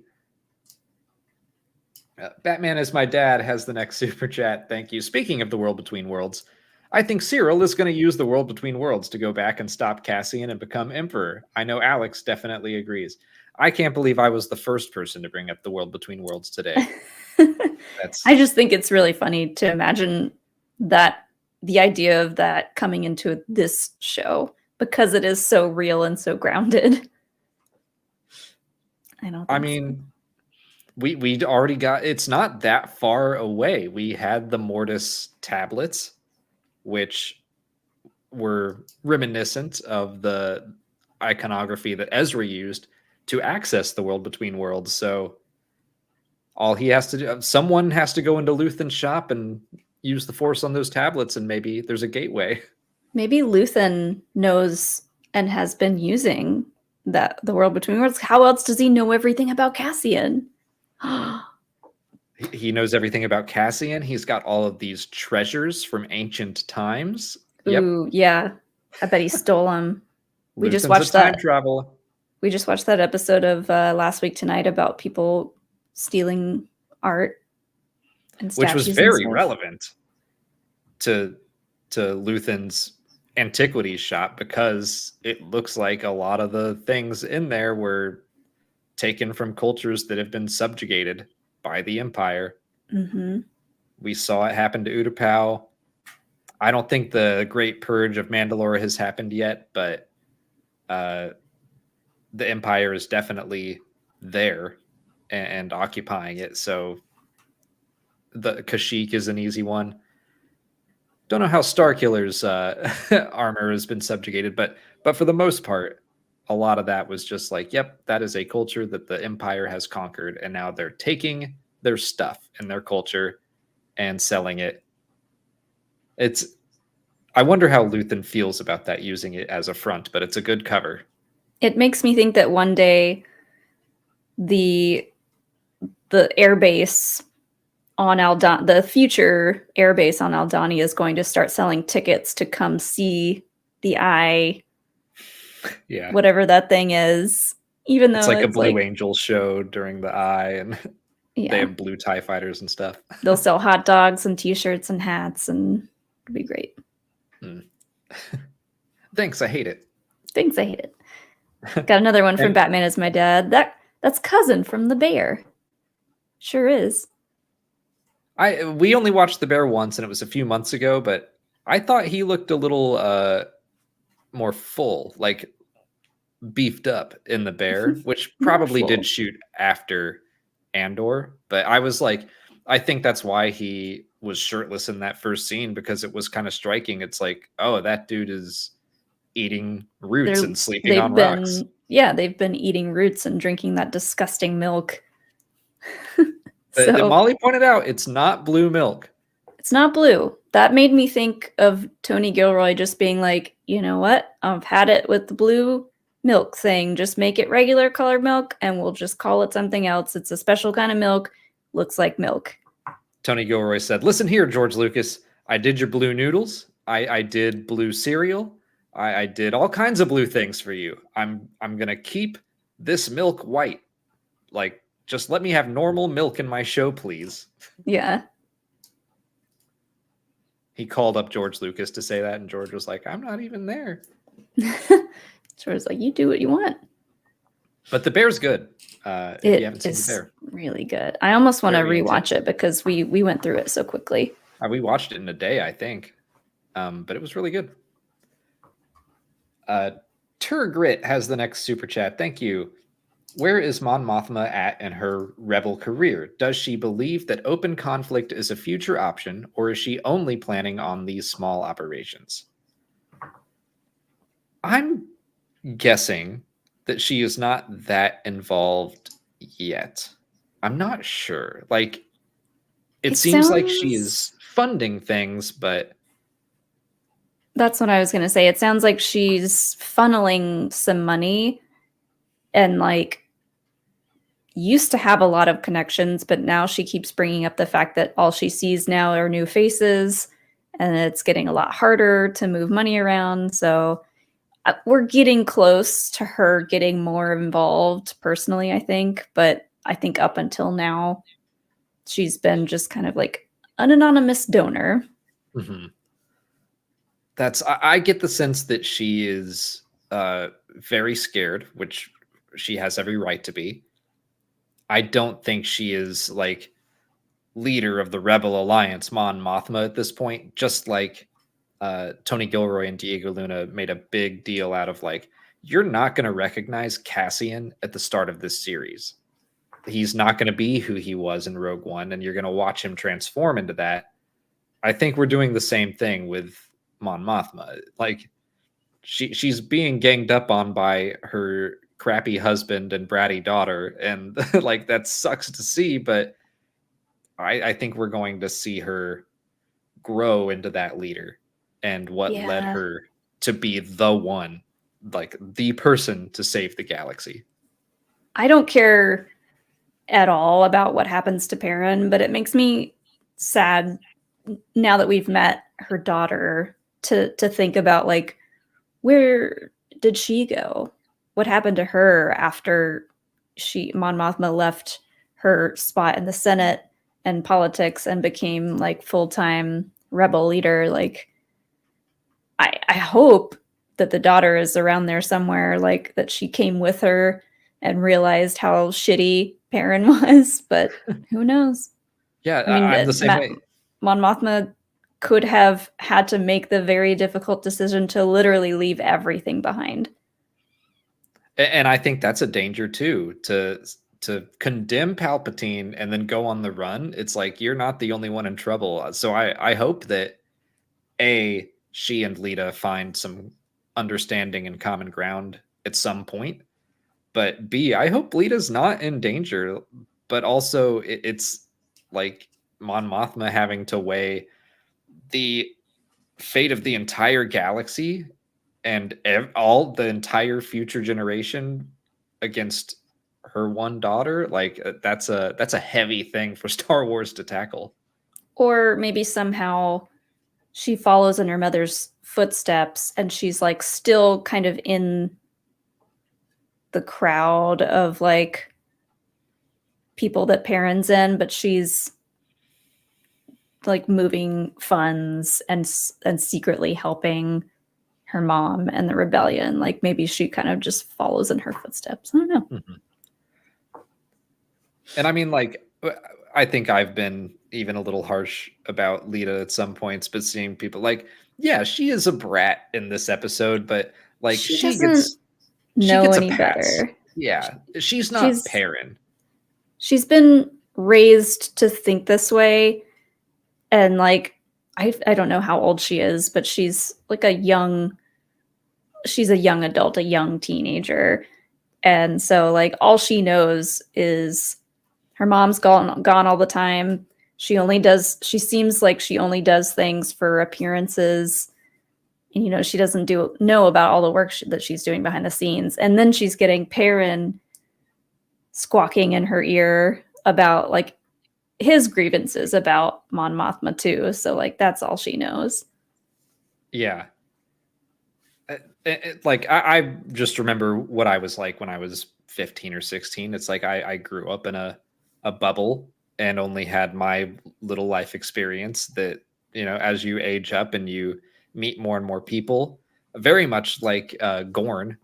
I kind of want to do a video just all about Gorn and how the Empire from afar, when they don't know the Aldani, they're just like, they stink. Can you imagine thousands of them being here, sir? And Gorn having met one and fallen in love with one and really personally got to know them. He's like, he plays along and he's like, yeah, I can imagine, but you know, he means like, I've seen it and I wish it were still like that. Mm-hmm. That, you know, just when you have real life experiences that Lita hasn't had yet, I assume. Yeah. So I'm just giving her a pass.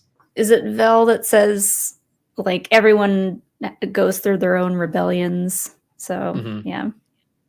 Which I really liked, that we got to see how most of the crew came into this little rebel cell and kind of giving Cassian the courage to be like, hey, I'm being paid. I'm still on your side, but like that's why I came here in the first place.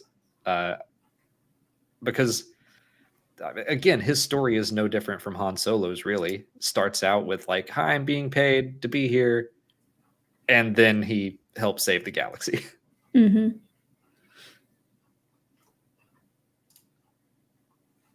Do you want to read the next one? I had been reading all of them, but we can alternate. Chris Pacetto sent in a super chat. Thanks, Chris. Maybe I'm imagining this, but isn't there a canon story where Mon says she thinks of Leia like a daughter because she never had her own children? Is this a retcon? Love these reviews. That does sound familiar. If it was in a book or a comic, I don't consider that being like gospel writing, so I'm not taking a quote like that too seriously. I'm sure it was in a book or something, but it feels like it could have been in Bloodline or something. Which, yeah, I'm gonna assume that's correct. Let's say that that in a book or comic, Mon Mothma said that. But then, just knowing that we don't know what happens yet, maybe Leia doesn't know about Lita, which already is interesting that their names are so close. But maybe Lita goes into hiding or something. mm-hmm. So maybe Lita's existence is a secret, and Mon Mothma is still keeping it that way. Because, like I said, if she condemns Palpatine, Lita's in trouble. Mm-hmm. I think Leia would probably know about Lita, but yeah. I have to use the restroom, so I'll be back. You're on your own. Okay. Oh no. But yeah, like I definitely don't think Tony Gilroy is going to be the type to really stick to books and comics. I think he wants to tell his own story, and then we'll figure it out after the fact. It's one of those things where, I mean, like I've read all the books, and again, that sounds familiar now that you say it. I can't remember if it's true or not, but as Ken Knapsack and Joseph Scrimshaw at Force Center like to say, it's the emotional canon is the most important thing. The details, as much as I like them and want them to line up, they're not always going to. So basically, if it's in Bloodline or whatever, just pretend that one line didn't happen and keep reading the book. But the Daily Gaming Videos has the next 2 super chats. Thank you so much. Do you think the sequel trilogy makes the sacrifices these characters go through kind of pointless? One of 2. The Empire comes back and Palpatine comes back, Starkiller Base. What was going through Mon Mothma's mind during the sequel trilogy? Did she feel her sacrifices were for nothing? I doubt it. Specifically talking from Mon Mothma's point of view, I think that if Mon Mothma felt that she made the galaxy a better, safer place for 30 years, it was worth it. I don't think that she would obviously not be happy about the First Order and the Emperor's return or any of that. But I don't think that making someone's life better for 3 decades is in vain. I just heard my AirPods shut off, so now I'm deaf. But good timing. I'm back. My AirPods just shut off, so oh, okay. I can't hear you for now. Well, I can say whatever I want then. Here we go. You talk for a while I fix this. All right. Did we read another super chat? I'll go to the next one here. Oh, I remember this one. 638. Let's see.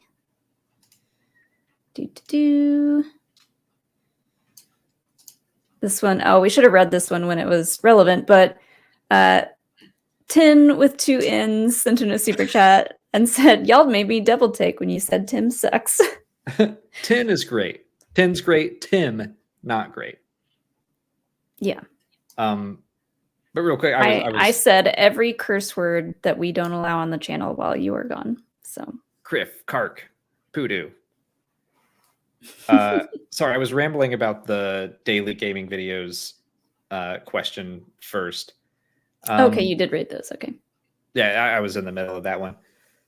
But no, I mean, like, I'm not wild about, but that's putting it lightly. I don't like the Emperor's Return and the Rise of Skywalker, kind of for those reasons. I can also see that it's a very fantasy thing to do. Like the Dark Lord always comes back, and Palpatine is like the Dark Lord of all Dark Lords in Star Wars. He's like the especially- slasher villain that can't be killed. Yeah.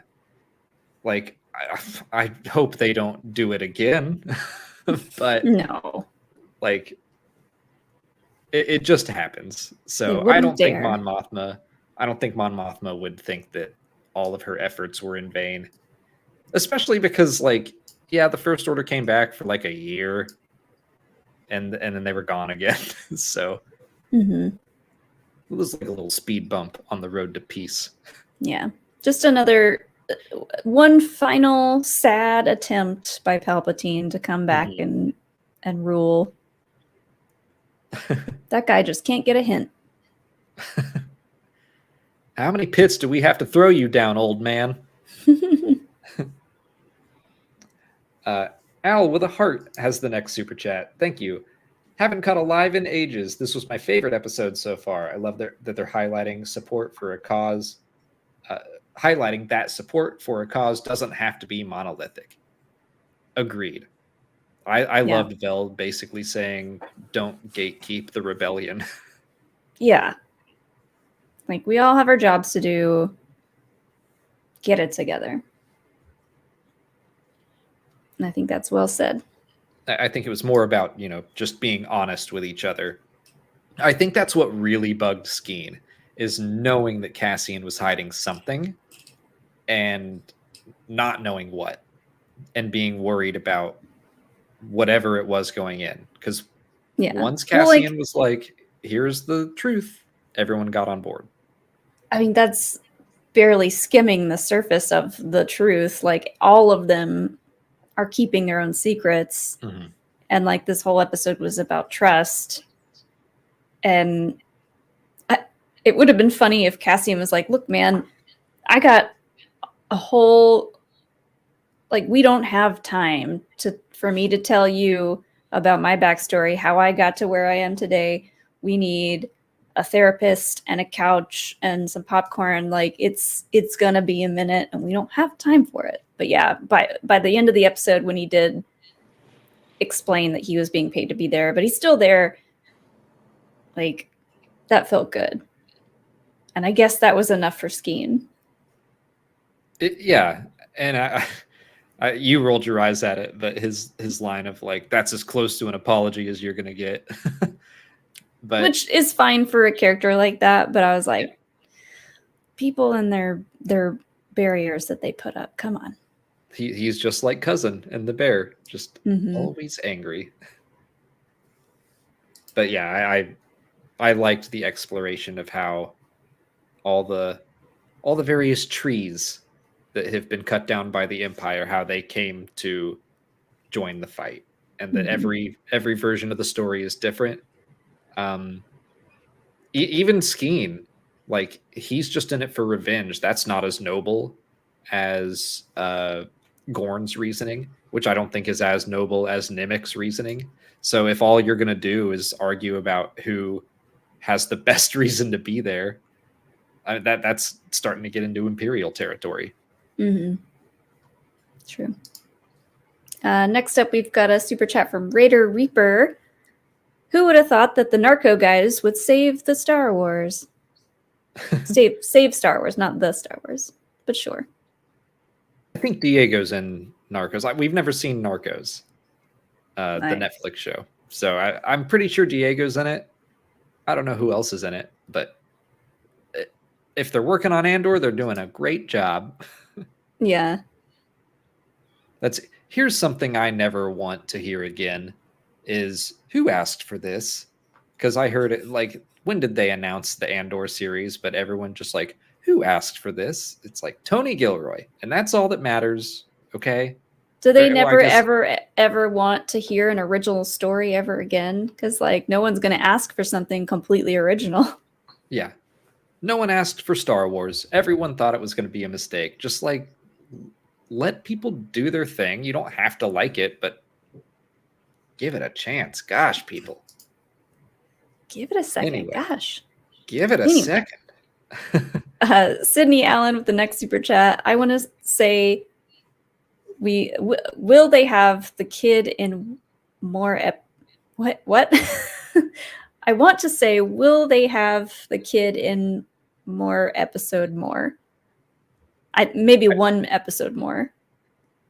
I hope the kid is in all the more episode more. I want Nimic to make it out of this alive. I'm terrified for him. A lot of people are like, he is first on the chopping block, and I agree with you. I don't like it, but they have given him the most like little character details that just make him lovable. Mm-hmm. And I'm like, they're doing that on purpose. I feel like they're just spreading it out, and it's gonna hurt so much, but that's what I feel like they're doing. Oh, look at him. He loves models, and he's a science nerd. He knows so much about space. He's writing a manifesto. He's innocent. He's in this for the right reasons. It just seems like someone to sacrifice for Cassian's growth. Yeah. I do love like that one moment where the other two characters rolled their eyes because they were like, oh, here he goes again. Yeah. And when Skeen was like talking about the fact that he has a manifesto, it's like he will just talk to whoever will listen to him talk to. And he's told all these same things to everyone that's there, but there's a new person here. Cassian's here. He hasn't heard my story yet. It's adorable. Yeah, I love him. Justin Carter has the next super chat. Thanks, Justin. Do you think Mothma being a key part of the rebellion in the future will lead to the Empire putting her family to the sword? We've kind of been talking about that today. Is that her future actions don't just put a target on her anymore. It also puts a target on Perrin, who cares, and Lita. I care about that. Yeah. They can arrest Perrin. I don't think they will kill them in this series. I mean, maybe Perrin, because we don't care. I don't think they're going to kill her daughter. I think her daughter survives and is either secretly working with her at this point, or she just was like, she never forgave either of her parents and just like went off and did her own thing. I don't know. Like, I think that the Empire would... it's iffy right now because they're kind of waiting for the Death Star. That's when they feel like all bets are off and they can do whatever they want. But before that, it's like they know that some things are happening. Like they had a list of planets that they were going to go and blow up the second the Death Star was ready. Alderaan I just had an one. idea. Chandrilla was another one. What was your idea? What if her daughter goes to Alderaan, and then after A New Hope, Mon Mothma finds out what happened to Alderaan? She's like, well, crap. My whole family's gone. I don't even have my daughter anymore. I'm going to devote even more of my life to this cause. Yeah, that would be awful if she were like, hey, why don't I just send you with our friends, the Organas? They have a daughter your age. You will get along. Molly, that's terrible. I take it back. Don't do that. I'm hopeful that the two of them, reconcile a little bit. That Lita gets to understand her mother more. I do too. I don't know if it'll happen in this season or ever, but like ever on screen. I mean, I don't know. But like the way the series has been going, I'm like, I don't think they would on screen shoot Lita, maybe Perrin, but yeah, I think they are in danger. Mm-hmm. I'm gonna move on to this super chat from Ugo Ease. Thank you. Romantic hints dropped between Cinta and Vel. Loved that. Gorn has nothing left, and Nimic because obvious. 3 flags raised. What's the panel's final count for the Aldani Cell Squadron? Also, Major Partagaz is Uncle Harlow. Oh my god, that would be amazing. Partagaz. I do. I was wondering who Harlow is. I was asking you today earlier. I was like, what do you think he does? Because like Cyril didn't seem to think that he would be very helpful, but his mom thinks so. I don't see Partagaz being the kind of uncle that would answer a family favor for the kid that just got a bunch of people killed on Ferrix. He's probably the kind of uncle that is always talking about the kinds of favors that he could do for people and doesn't actually have anything ready to go. So I don't know. But I do like Harlow Partagaz sounds very Star Warsy. or he runs his own like high scale laundromat and he's gonna try to get him a job there. Maybe. Like that's just anyone to get you a job with. I don't think Edie would settle for laundromat, but I think she's trying to get him into a leadership position somewhere. If it's a laundromat for it's like the best laundromat though. The richest of the rich, and they get to see all their literal dirty secrets. Maybe. What's the panel's final count for the Aldani Cell Squadron? Like who's going to survive? Who lives, who dies? How many people are going to make it out of this? Vel's going to make it out. I hope Cinta is going to make it out because we need them as a couple. Nimic, I think Skeen is going to die. But heroically. Yeah. I don't know about Nimic. I want to say he's going to live, but I'm not certain. My heart wants Nimic to live. I think he's on his way out. I think Gorn is going to die.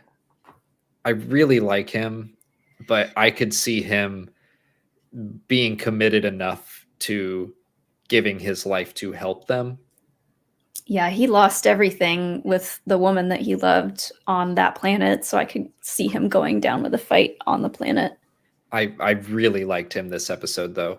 Like, he was the one that showed up late in episode 4, and I was like, oh, he's an Imperial, don't know what to think about that, but this episode, I was like, this guy's awesome. So again, like, all the people that I love the most, I'm just assuming they're going to die. I think Vel will be all right. I also hope Cinta will be okay. Just like, I feel like her and Tamarin we didn't get to know as well. Mm-hmm. So I guess I'm thinking the more we know someone, the more likely they are to die because it'll hurt more. And that's why we spent this episode getting to know these characters. Yeah, I mean, we just had, for anyone who's watching House of the Dragon, we just had an amazing story twist with one of the gay characters in that story where he actually gets to live instead of be killed off. So which I think the original book version just said that he died. Just killed him off, yeah. So I would love it if that trend continued and I think we talked about this, but that whole Fire and Blood talked about that character dying, but that book is like written from a Septon's point of view, so they just didn't know the truth. It felt very much like the Fest retcon, where it's like, oh, the reference book just didn't know the truth, and I was like, oh, that's really neat. But it's a lot harder to explain that to fans because like those books are so long and involved. It's not a reference book thing. Well, the Fire and Blood is, I think. It's a reference book? Mm-hmm. It's not a just straight up story the way that the Game of Thrones books are. We're getting off topic. Real quick, I wanted to bring up Bakey's comment because it's relevant. Just jumping in to say, keep up the good work. Going to watch the episode now. By the way, how many members of Andor's team will survive? So we just went over all that. But thank you, Bakey. I'm going to guess my answer will be 3, not including Cassian. So I guess 4. I'm going to say everybody but Skeen lives. And Skeen and Gorn. I think Cassian, Cinta, Vel, and Tamarin all live. That's my guess. Just so, okay. First of all, Hi, Mr. Sunday Movies. Thanks so much for the super chat. Since he is trying to derail us, I'll let him derail us real quick. If Diego Luna doesn't get into an X-Wing and blow up a proto-Death Star at the end of the series, then Star Wars is dead. I'm sorry for derailing your stream. Love your work. Love your work too, buddy. Good to see you. I could see that happening, but like this show has been so good so far. Tony Gilroy will find a way to make it original and like a masterpiece. It'll be a cube instead of a sphere. It'll be a Borg cube. Yeah. We'll be like, how did that get here? But that'll be the proto Death Star. Mm-hmm. There was a proto Death Star in Legends, the Death Star prototype. It was just like a frame and a super laser, and that's it. Was it as big as the real one, or was it like a mini somebody built? It was probably close to as big as the real one. I don't remember exactly, but I don't know. They shot into a black hole. Easy enough. Yeah, simple. Yeah. All right. Moving on. Joel Davis has the next super chat. Andor is proof that Star Wars doesn't have to be made for everyone. By everyone, I mean in terms of people's genre preferences and tastes. It's true. And Andor isn't the first proof of that, but it is a good example of like something that's very different from the just very obvious in your face Jedi, Sith, lightsaber fights. It's not as in your face Star Wars, but it's good Star Wars though. I mean, there's a difference between saying Star Wars is for everyone and Star Wars is made for everyone. Like each individual Star Wars story is made for a specific part of the Star Wars audience. Star Wars Resistance and Andor are not made for the same demographic of Star Wars fan. It's like the fandom is so big. It's big enough that, you can segment people out and still get a pretty decent viewership. And that's what Andor is. I'm starting to see Star Wars in the same light as like, it's not just a sci-fi fantasy space opera. It's like its own genre, like horror. Everyone has their own favorite kind of horror. Everyone has their own favorite kind of Star Wars. Yeah, I think that's very much true.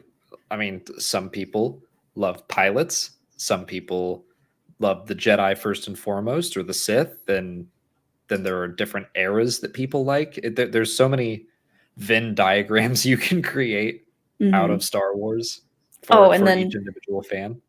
To take that comparison even further, there will be people who will argue to their grave what like the true horror is, the true masterpieces of the horror genre are, that will just, look at other newer genres and say like, oh, that's not horror. It's the same thing. Everyone knows Halloween 3 is the best Halloween. Don't make people angry about what they don't know about. That Michael Myers, get him out of here. I haven't even seen Halloween 3. We should watch it this year. Spooky season. Spooky season. Joel Davis has the next super chat as well. Are you worried about experiencing tonal whiplash when returning to The Mandalorian, which is a very different show from Andor? Nah. Did we answer this one last time? Or did we answer this one in another live stream? We may have done that in a Q&A at one point. I feel like we did talk about this at some point. Familiar. But no, I'm not worried about it. Because like I said, like I enjoy all the little bits of Star Wars, even if it's different tones. I don't think I'm just used to it. I mean, I read like 15 Star Wars stories a month at this point, but it's up and down, but between comics and the shows and the books, and they're all different. So I'll go from reading the Darth Vader comic, which is a little darker, to reading hyperspace stories, which is very light and for little kids. And Mm-hmm. I'm just used to just bouncing around, and Star Wars has all different kinds of genres. As long as you're approaching the story with like, this is what this story is, then you like it. Like if you read hyperspace stories and expect it to be Darth Vader, obviously you're going to have a bad time. You're going to have a bad time. Yeah. And like The Mandalorian, I think fits a very important role still of the it's so pulpy. That's something that I do miss from Andor is it's long-term storytelling. And I do love when Star Wars is very like go from one threat to the next. I love A New Hope that they're in a shootout in the Death Star, and now they're in a trash compactor, and there's a monster here. How did that monster get here? I don't know. Like, we'll figure that out later. I love the continuous like ramping up of the adventure. Andor is much more slow, but The Mandalorian is very episodic, and every episode is a new adventure. Yeah, that what you just said about the trash compactor. Now that my mind is on horror, I was comparing it in my mind to Scooby-Doo. Like, oh, how are they gonna get out of this one? They got themselves in a pickle, and now there's a monster after them. Like, they pull off the mask at the end. It was old man Anakin Skywalker the whole time. I need someone. Oh my god, I need someone to make a Scooby-Doo comparison meme. I don't know, something. Old man Anakin from the Moisture Farm? Is that you in there? Were you sustained by anger? Anyways. Tony White has the next super chat here. And then let's see. Oh. The question is, I was hoping for more oh, do you see it? Yeah, I see it. I was hoping for more explanation of Skeen's tattoos. I wasn't hoping for more, but I was really intrigued by the stuff that he did say. Did you end up Googling any of that stuff? The crate something? I did. It all seemed new to me. So crate head, that I think is just a prison, because it sounded like the two of them were bonding over their prison sentences. And I'll go ahead and pull up. Sith Rodriguez had a very similar question. So Thank you, Sith. I didn't. The by the hand sounded familiar. It could just be Path of the Open Hand that I'm thinking of from Path of Deceit, but I do not recall. I think they're both new. I just figured prison tattoo on his chest, gang tattoo on his forearm. Mm-hmm. I think they were just there to say, like, he's been around the block and several blocks on top of that. And like, so many blocks. He's gone through some stuff. I'm gonna have to pull this up real quick because Slin182 asks, which Andor character could probably nod to the best? Who do you think is the best dancer? we haven't seen a lot of evidence here. You know what? Sly Moore, life of the party. Like, I'm just. What if it's Mon Mothma? She just busts a move. Mm-hmm. That's her one way. Like some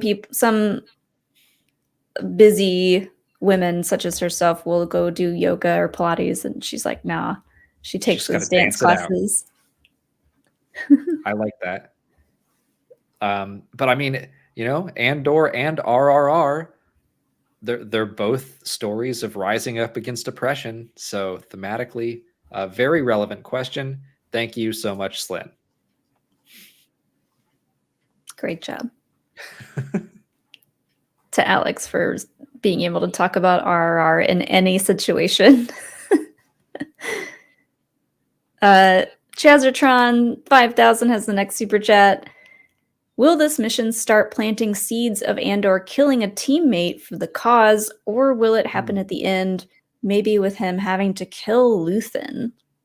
Oh, yeah, I was thinking about this the other day about how Rogue One literally kind of opens up with him having to kill Tivik because Tivik's going to slow him down and be a threat to him just by, potentially being caught. So I did think about this. I don't think we're going to see any of that in this season. Maybe in the second season, though, Andor has to make some tough calls. Yeah. I hope not. I hope he's not quite there yet. And I'm gonna say no just because I don't think he's a true believer. I don't think he's gonna kill anyone for the greater good, for the cause yet. But as we continue on. Yeah, in fact, I think it's better if he doesn't do any of that until we see him do it in Rogue One, and then that movie is just going to open up, and you're like, "Oh, who is Andor even?" I don't know. I think that we'll see it happen in season 2. But that's just because I've firmly been believing that this will be partially the story of the terrible things he did in the service of the rebellion. But he's not really part of the rebellion yet. I do think he's going to get some orders that are bad in season 2. Season 1, I'm not so sure. I think season 1 is more about getting him to become a believer. And then season 2 is going to be like, all right, he's in. And let's look at 4 big events of his life from when he was part of the Rebel Alliance. Mm-hmm. But Luthen would be a rough one to eventually have to do. I feel like Luthen, in the heat of the moment, would be like, I get it, man. And go out like a boss. He'd be like, save my wigs. He's like bleeding out and he's naming them all. Oh, don't forget this one. We got to watch Schitt's Creek again. Mm-hmm. Eric Bruno, thank you for the next super chat. Thank you for being positive on this show. It's the kind of show I wanted, and I love the world building, and I was disappointed by all the Star Wars channels that think it's boring. Your positive attitude makes my day. I fully, thank you, first of all. Very nice. Yay. I don't have anything against anyone who thinks the show is boring and like not for them. I totally agree. I miss a bit of the action and the pulp and everything, but I'm just captivated by this show and I love watching it. And every episode ends and I go, no, I want more. Mm-hmm. And that's way better than just like, meh. I don't want to talk badly about anyone who does think this show is boring, but like the kind of content that I like, not just in Star Wars, but in all kinds of TV and movies, I love a good slow burn that's showing you like the real, I know everybody's tired of hearing dark and gritty, but like the real dark and gritty stuff that goes on that leads to the big world changing, galaxy changing events. Like that's just my jam. So I can't say that it's boring, but if it is boring to you, then that's okay. Mando's right around the corner. Yeah, like boring is subjective. When people were talking about like, oh, it's not very fun. Like, I get what you're saying, but fun is also subjective. I have a lot of fun watching this show. And I have fun watching a lot of horror movies that you don't. Exactly. Everyone has a different view of fun, but like we said, everyone has their own taste of Star Wars. And if to them Star Wars is like fast and intense, like George Lucas would say, and pulpy first and foremost, then yeah, you're not going to dig Andor, and that is fine. That's perfectly okay. And yeah, somewhere Ken Knapsack is groaning at Molly. She said dark and gritty. I'm going to write a song called Dark and Gritty about Andor. And I'm going to make it his ringtone. Our next super chat is from the champ, the IG champ of the Schmodown, Kevin Smets. Smasher. Thanks for stopping by. Here's $5 just to compliment the brilliance that is your show title. Thank you. Love you both. Also, over under eps left before Nimic is tragically killed. One episode left. I'm preparing myself for the worst so that when if he survives, then I can be overjoyed. Okay, the only way I will be okay with him dying after one more episode is if someone, preferably Cassian, publishes his book, or at least helps spread it to the rest of the rebellion, and it actually like gives more people hope and like helps the rebellion, like helps spark people's interest, because like that would be really nice. I think all it has to do is help galvanize Cassian, because he needs a kick in the pants to join the Rebel Alliance or Rebellion at this point, whatever you call it. Because if Nimic dies, but his manifesto goes on to Cassian, and then his manifesto drives Cassian to actually join the cause and believe in the cause, then Nimic helped save the galaxy, because Nimic will have pushed Cassian to go to Scarif. Like, so his sacrifice, if he dies, I hope he doesn't, but if he does and his manifesto lives on, it will not have been in vain. Yes. The end. I was looking up real quick before we move on. Kevin Smets is part of a new Star Wars podcast with some of our other friends called Scoundrels Inc. So go check them out. What? Can't believe someone would start another. There can't be any other Star Wars channels. Can't believe they would do this to us. Sean Sullivan. What is the term?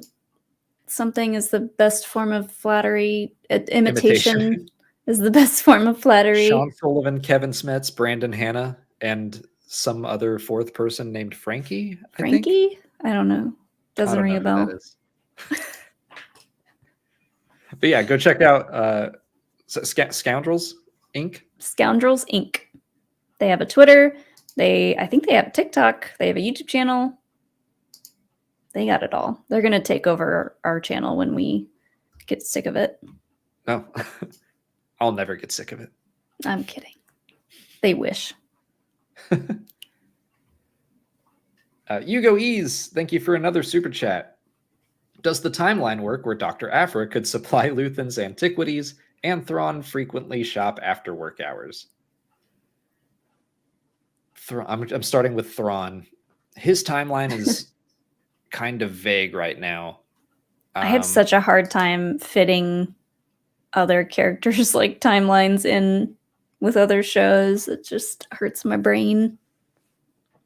I think Thrawn is probably still out and about, like serving in the Imperial Navy. I don't think he's located on Coruscant or anything. He might be able to stop by on R&R, but I don't think he would be a regular customer.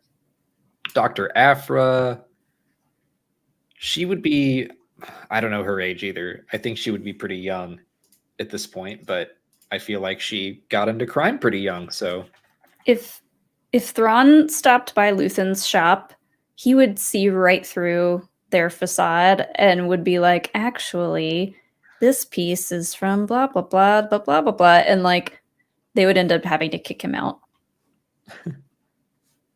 Let's see. Aphra would be about 19 at this point. I feel like she could have sold some pieces. I could see that. Like she was doing crime when she was in college and at university and stuff. So doing crime. She was doing all kinds of crime. I'm doing crimes.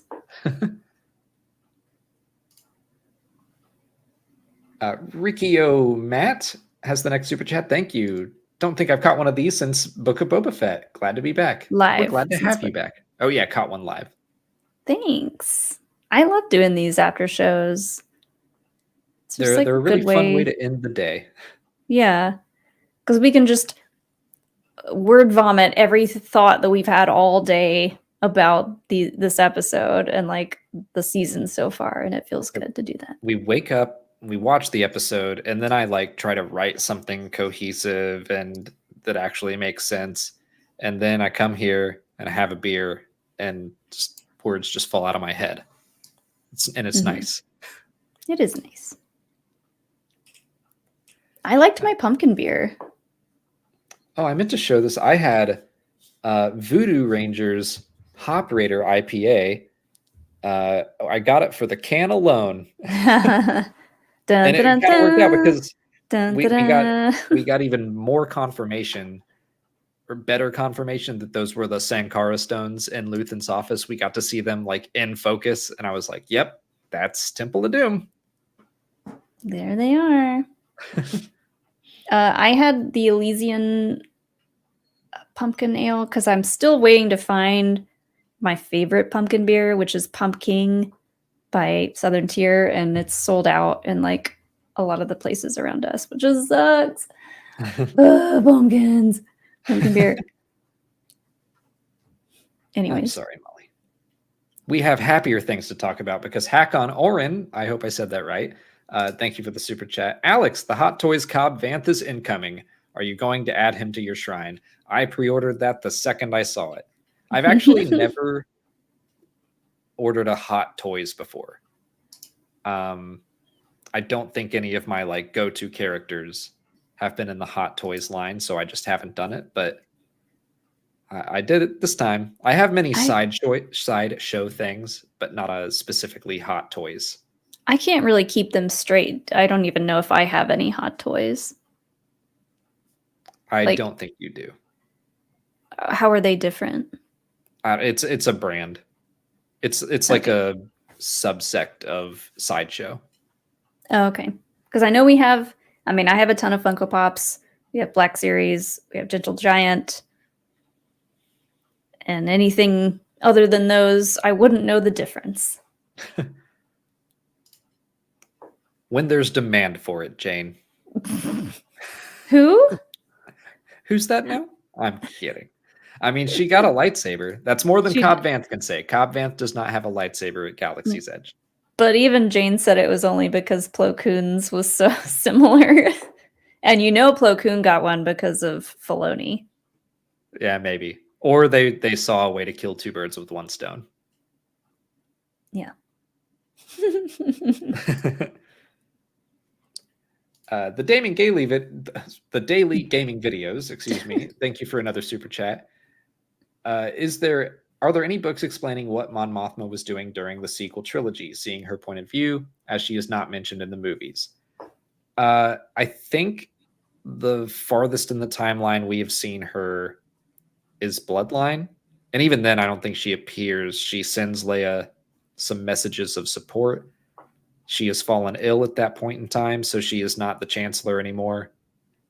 But I think that's the latest we know about her. I wouldn't be surprised if she had passed away by then, but I don't think we have any definite information about that. I just hope that she was happy later in life. She found peace.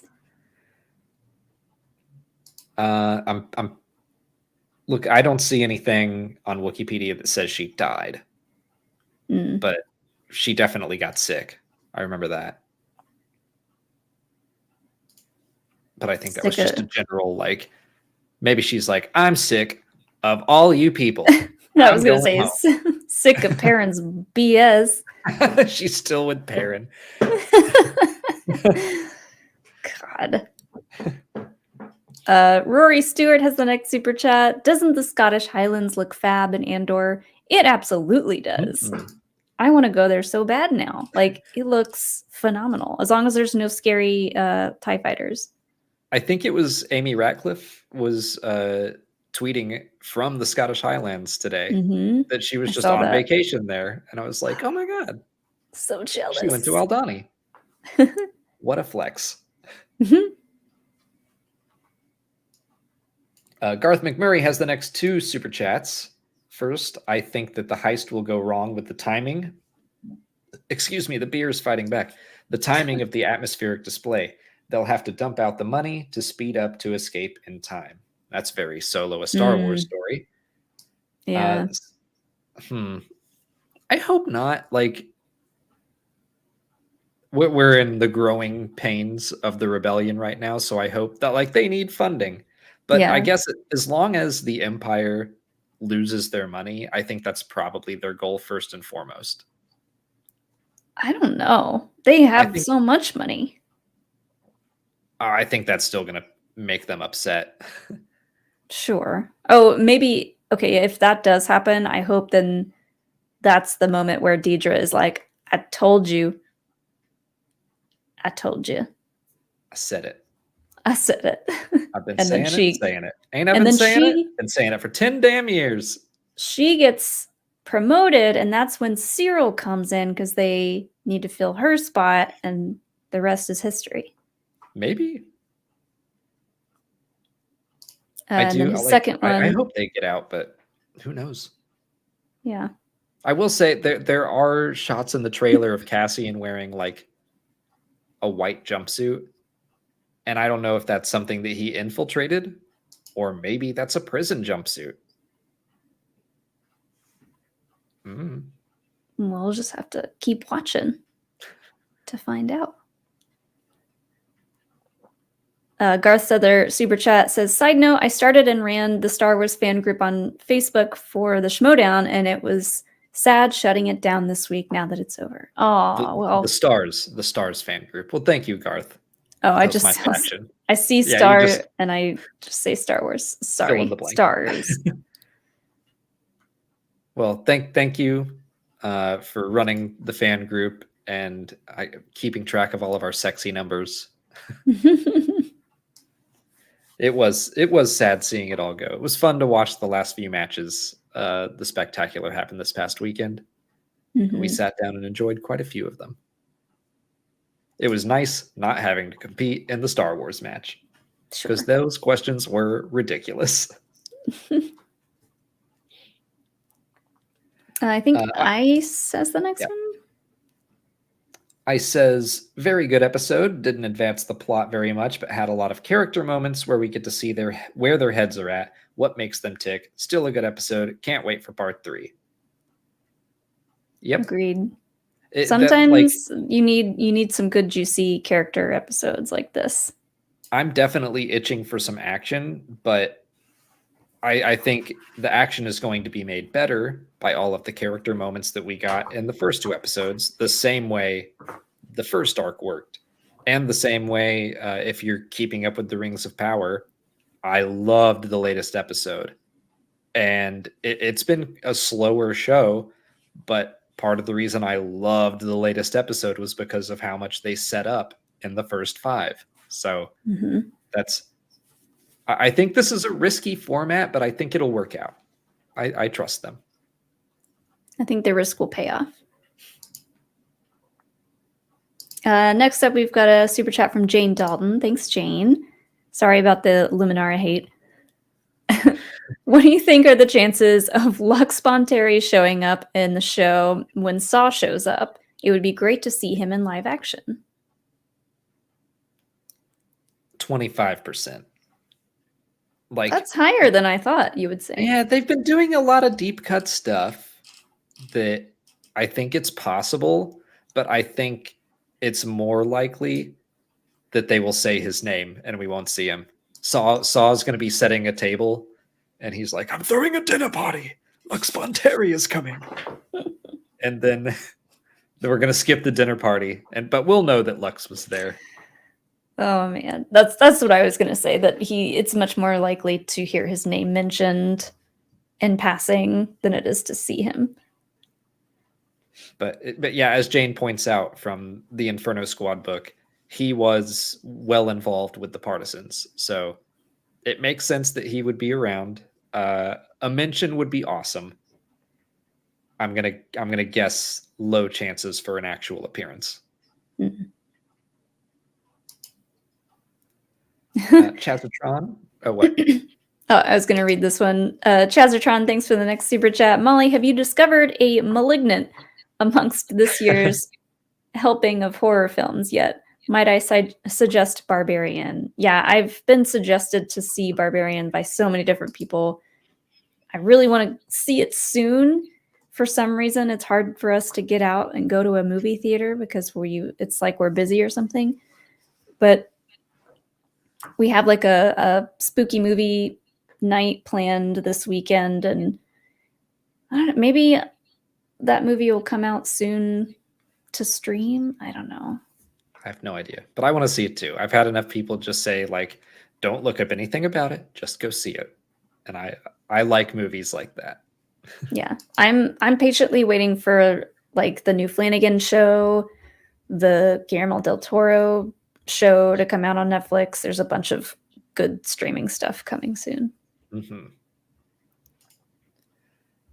Eric Bruno has the next super chat. Thank you for another one. I want the opposite of dark and gritty. I want a Friends-style sitcom set on Coruscant during the High Republic, or a Broadway show like Chicago. I would give a Star Wars sitcom a shot. I really would. Bring it. I think it can be done. I would love that. I think it would be hard. I think it could be done. And I think High Republic would be a good place for it. Yeah, everything's just happier there in general. Yeah. I think it could work. Joel Ramirez has the next one. Thank you, Joel. Hey guys, hope all is well. I'm absolutely loving Andor. Finally, a realistic take on the rebellion's beginning. Thoughts on where the season is going? Successful uprising or Empire up one? One up? Thoughts? I don't think there's going to be like a solid, definite, here's what happens either way. Like, I think we might have more character realizations with Cassian and Mon Mothma, that they have to step up in their respective roles. Yeah, I don't think we're going to see like a big dramatic finale of, like you said, like an uprising or a big win for the Empire. It's going to be a lot of little wins and losses. I do hope that their paths cross. Like, I do want Mon Mothma to start. I think by the end of the season, a rebel alliance of sorts, not a full-on alliance, because that doesn't happen until like 3 more years, but just Mon Mothma having a more direct role, something official happening, even if it's not like all the cells working together. I'd like to see that happening, so that in season 2, Cassian will be actively working in the Resistance. Yeah. Also, this just made me laugh. Everything is happier in the High Republic in general, and the writers say, "Oh no, no, no, no, no." Yeah, they hurt us. They're mean. That Kevin Scott is not a nice man. He's just doing his job. Oh, he's nice to your face, and then he'll kill Loden Greatstorm. And then his job is to make you cry. And our last super chat here of the night is from Richard Rendon. Thank you, Richard. Good question, too. What do you think the 2 women of the group will be doing on the mission? Yeah, Cinta and Vel went off on their own, and Cassian was like, where are they going? And they said, don't worry about it. What do you think? I like your game plan for them, your thought process on this one. I would love to see the people of Aldhani like actually show up for the Eye.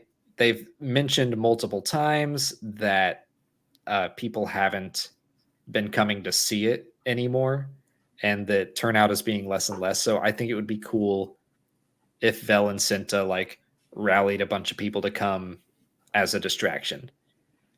On one hand, that feels like something the whole crew would know, including Cassian, but on the other, it would just make for a fun surprise for the audience. So well, that's my guess. Because we specifically haven't gotten much from Cinta, I was like, maybe she is actually from this planet or has family from this planet, and like that would be an interesting way to tie her directly into them doing that, like going and rallying the locals. That would be cool. Yeah. But I honestly have no idea. Yeah. We got a couple more super chats in. Batman is my dad. Did y'all watch Dahmer? Off topic. I started it. It is not a show that Alex is interested in, and I might finish it at some point. But I'm good. We always end up watching our shows together, and because he doesn't want to watch it, I'm like, well, I don't know when to watch it. He'll have to go do something else. I've said you can watch it before bed, and I'll just read something. That's fine with me. I mean, it's even a little dark for like right before bed for me, so I don't know. Yeah, I'll pass on that. and then Garth McMurray has another super chat here. Thank you, Garth. I think Cyril will succeed and get hired by the Empire after helping to catch Cassian, but he'll get assigned to the new project, the Death Star. Ooh. Interesting. I feel like that's a lot of responsibility to throw to Cyril right away. Like, yeah, especially after real bad. Yeah, that's what I was gonna say. Like he messed up real bad and got fired. I don't think they would take him in and immediately put him on a big job like that. But maybe eventually he gets there. I am intrigued to see what the future holds for him, because I think that he is someone the Empire, they would like his qualities. And I think they would be like, oh yeah, you're loyal to organizations and ideas over people. We like that. I think they would see him as easily manipulated. So there's a chance. Who I could see liking Cyril is Tarkin. He would appreciate the tailoring of his suits being really spot on. Yeah, Krennic might like him too. Oh, that's something else. They keep talking about this Imperial engineer. Could be Krennic.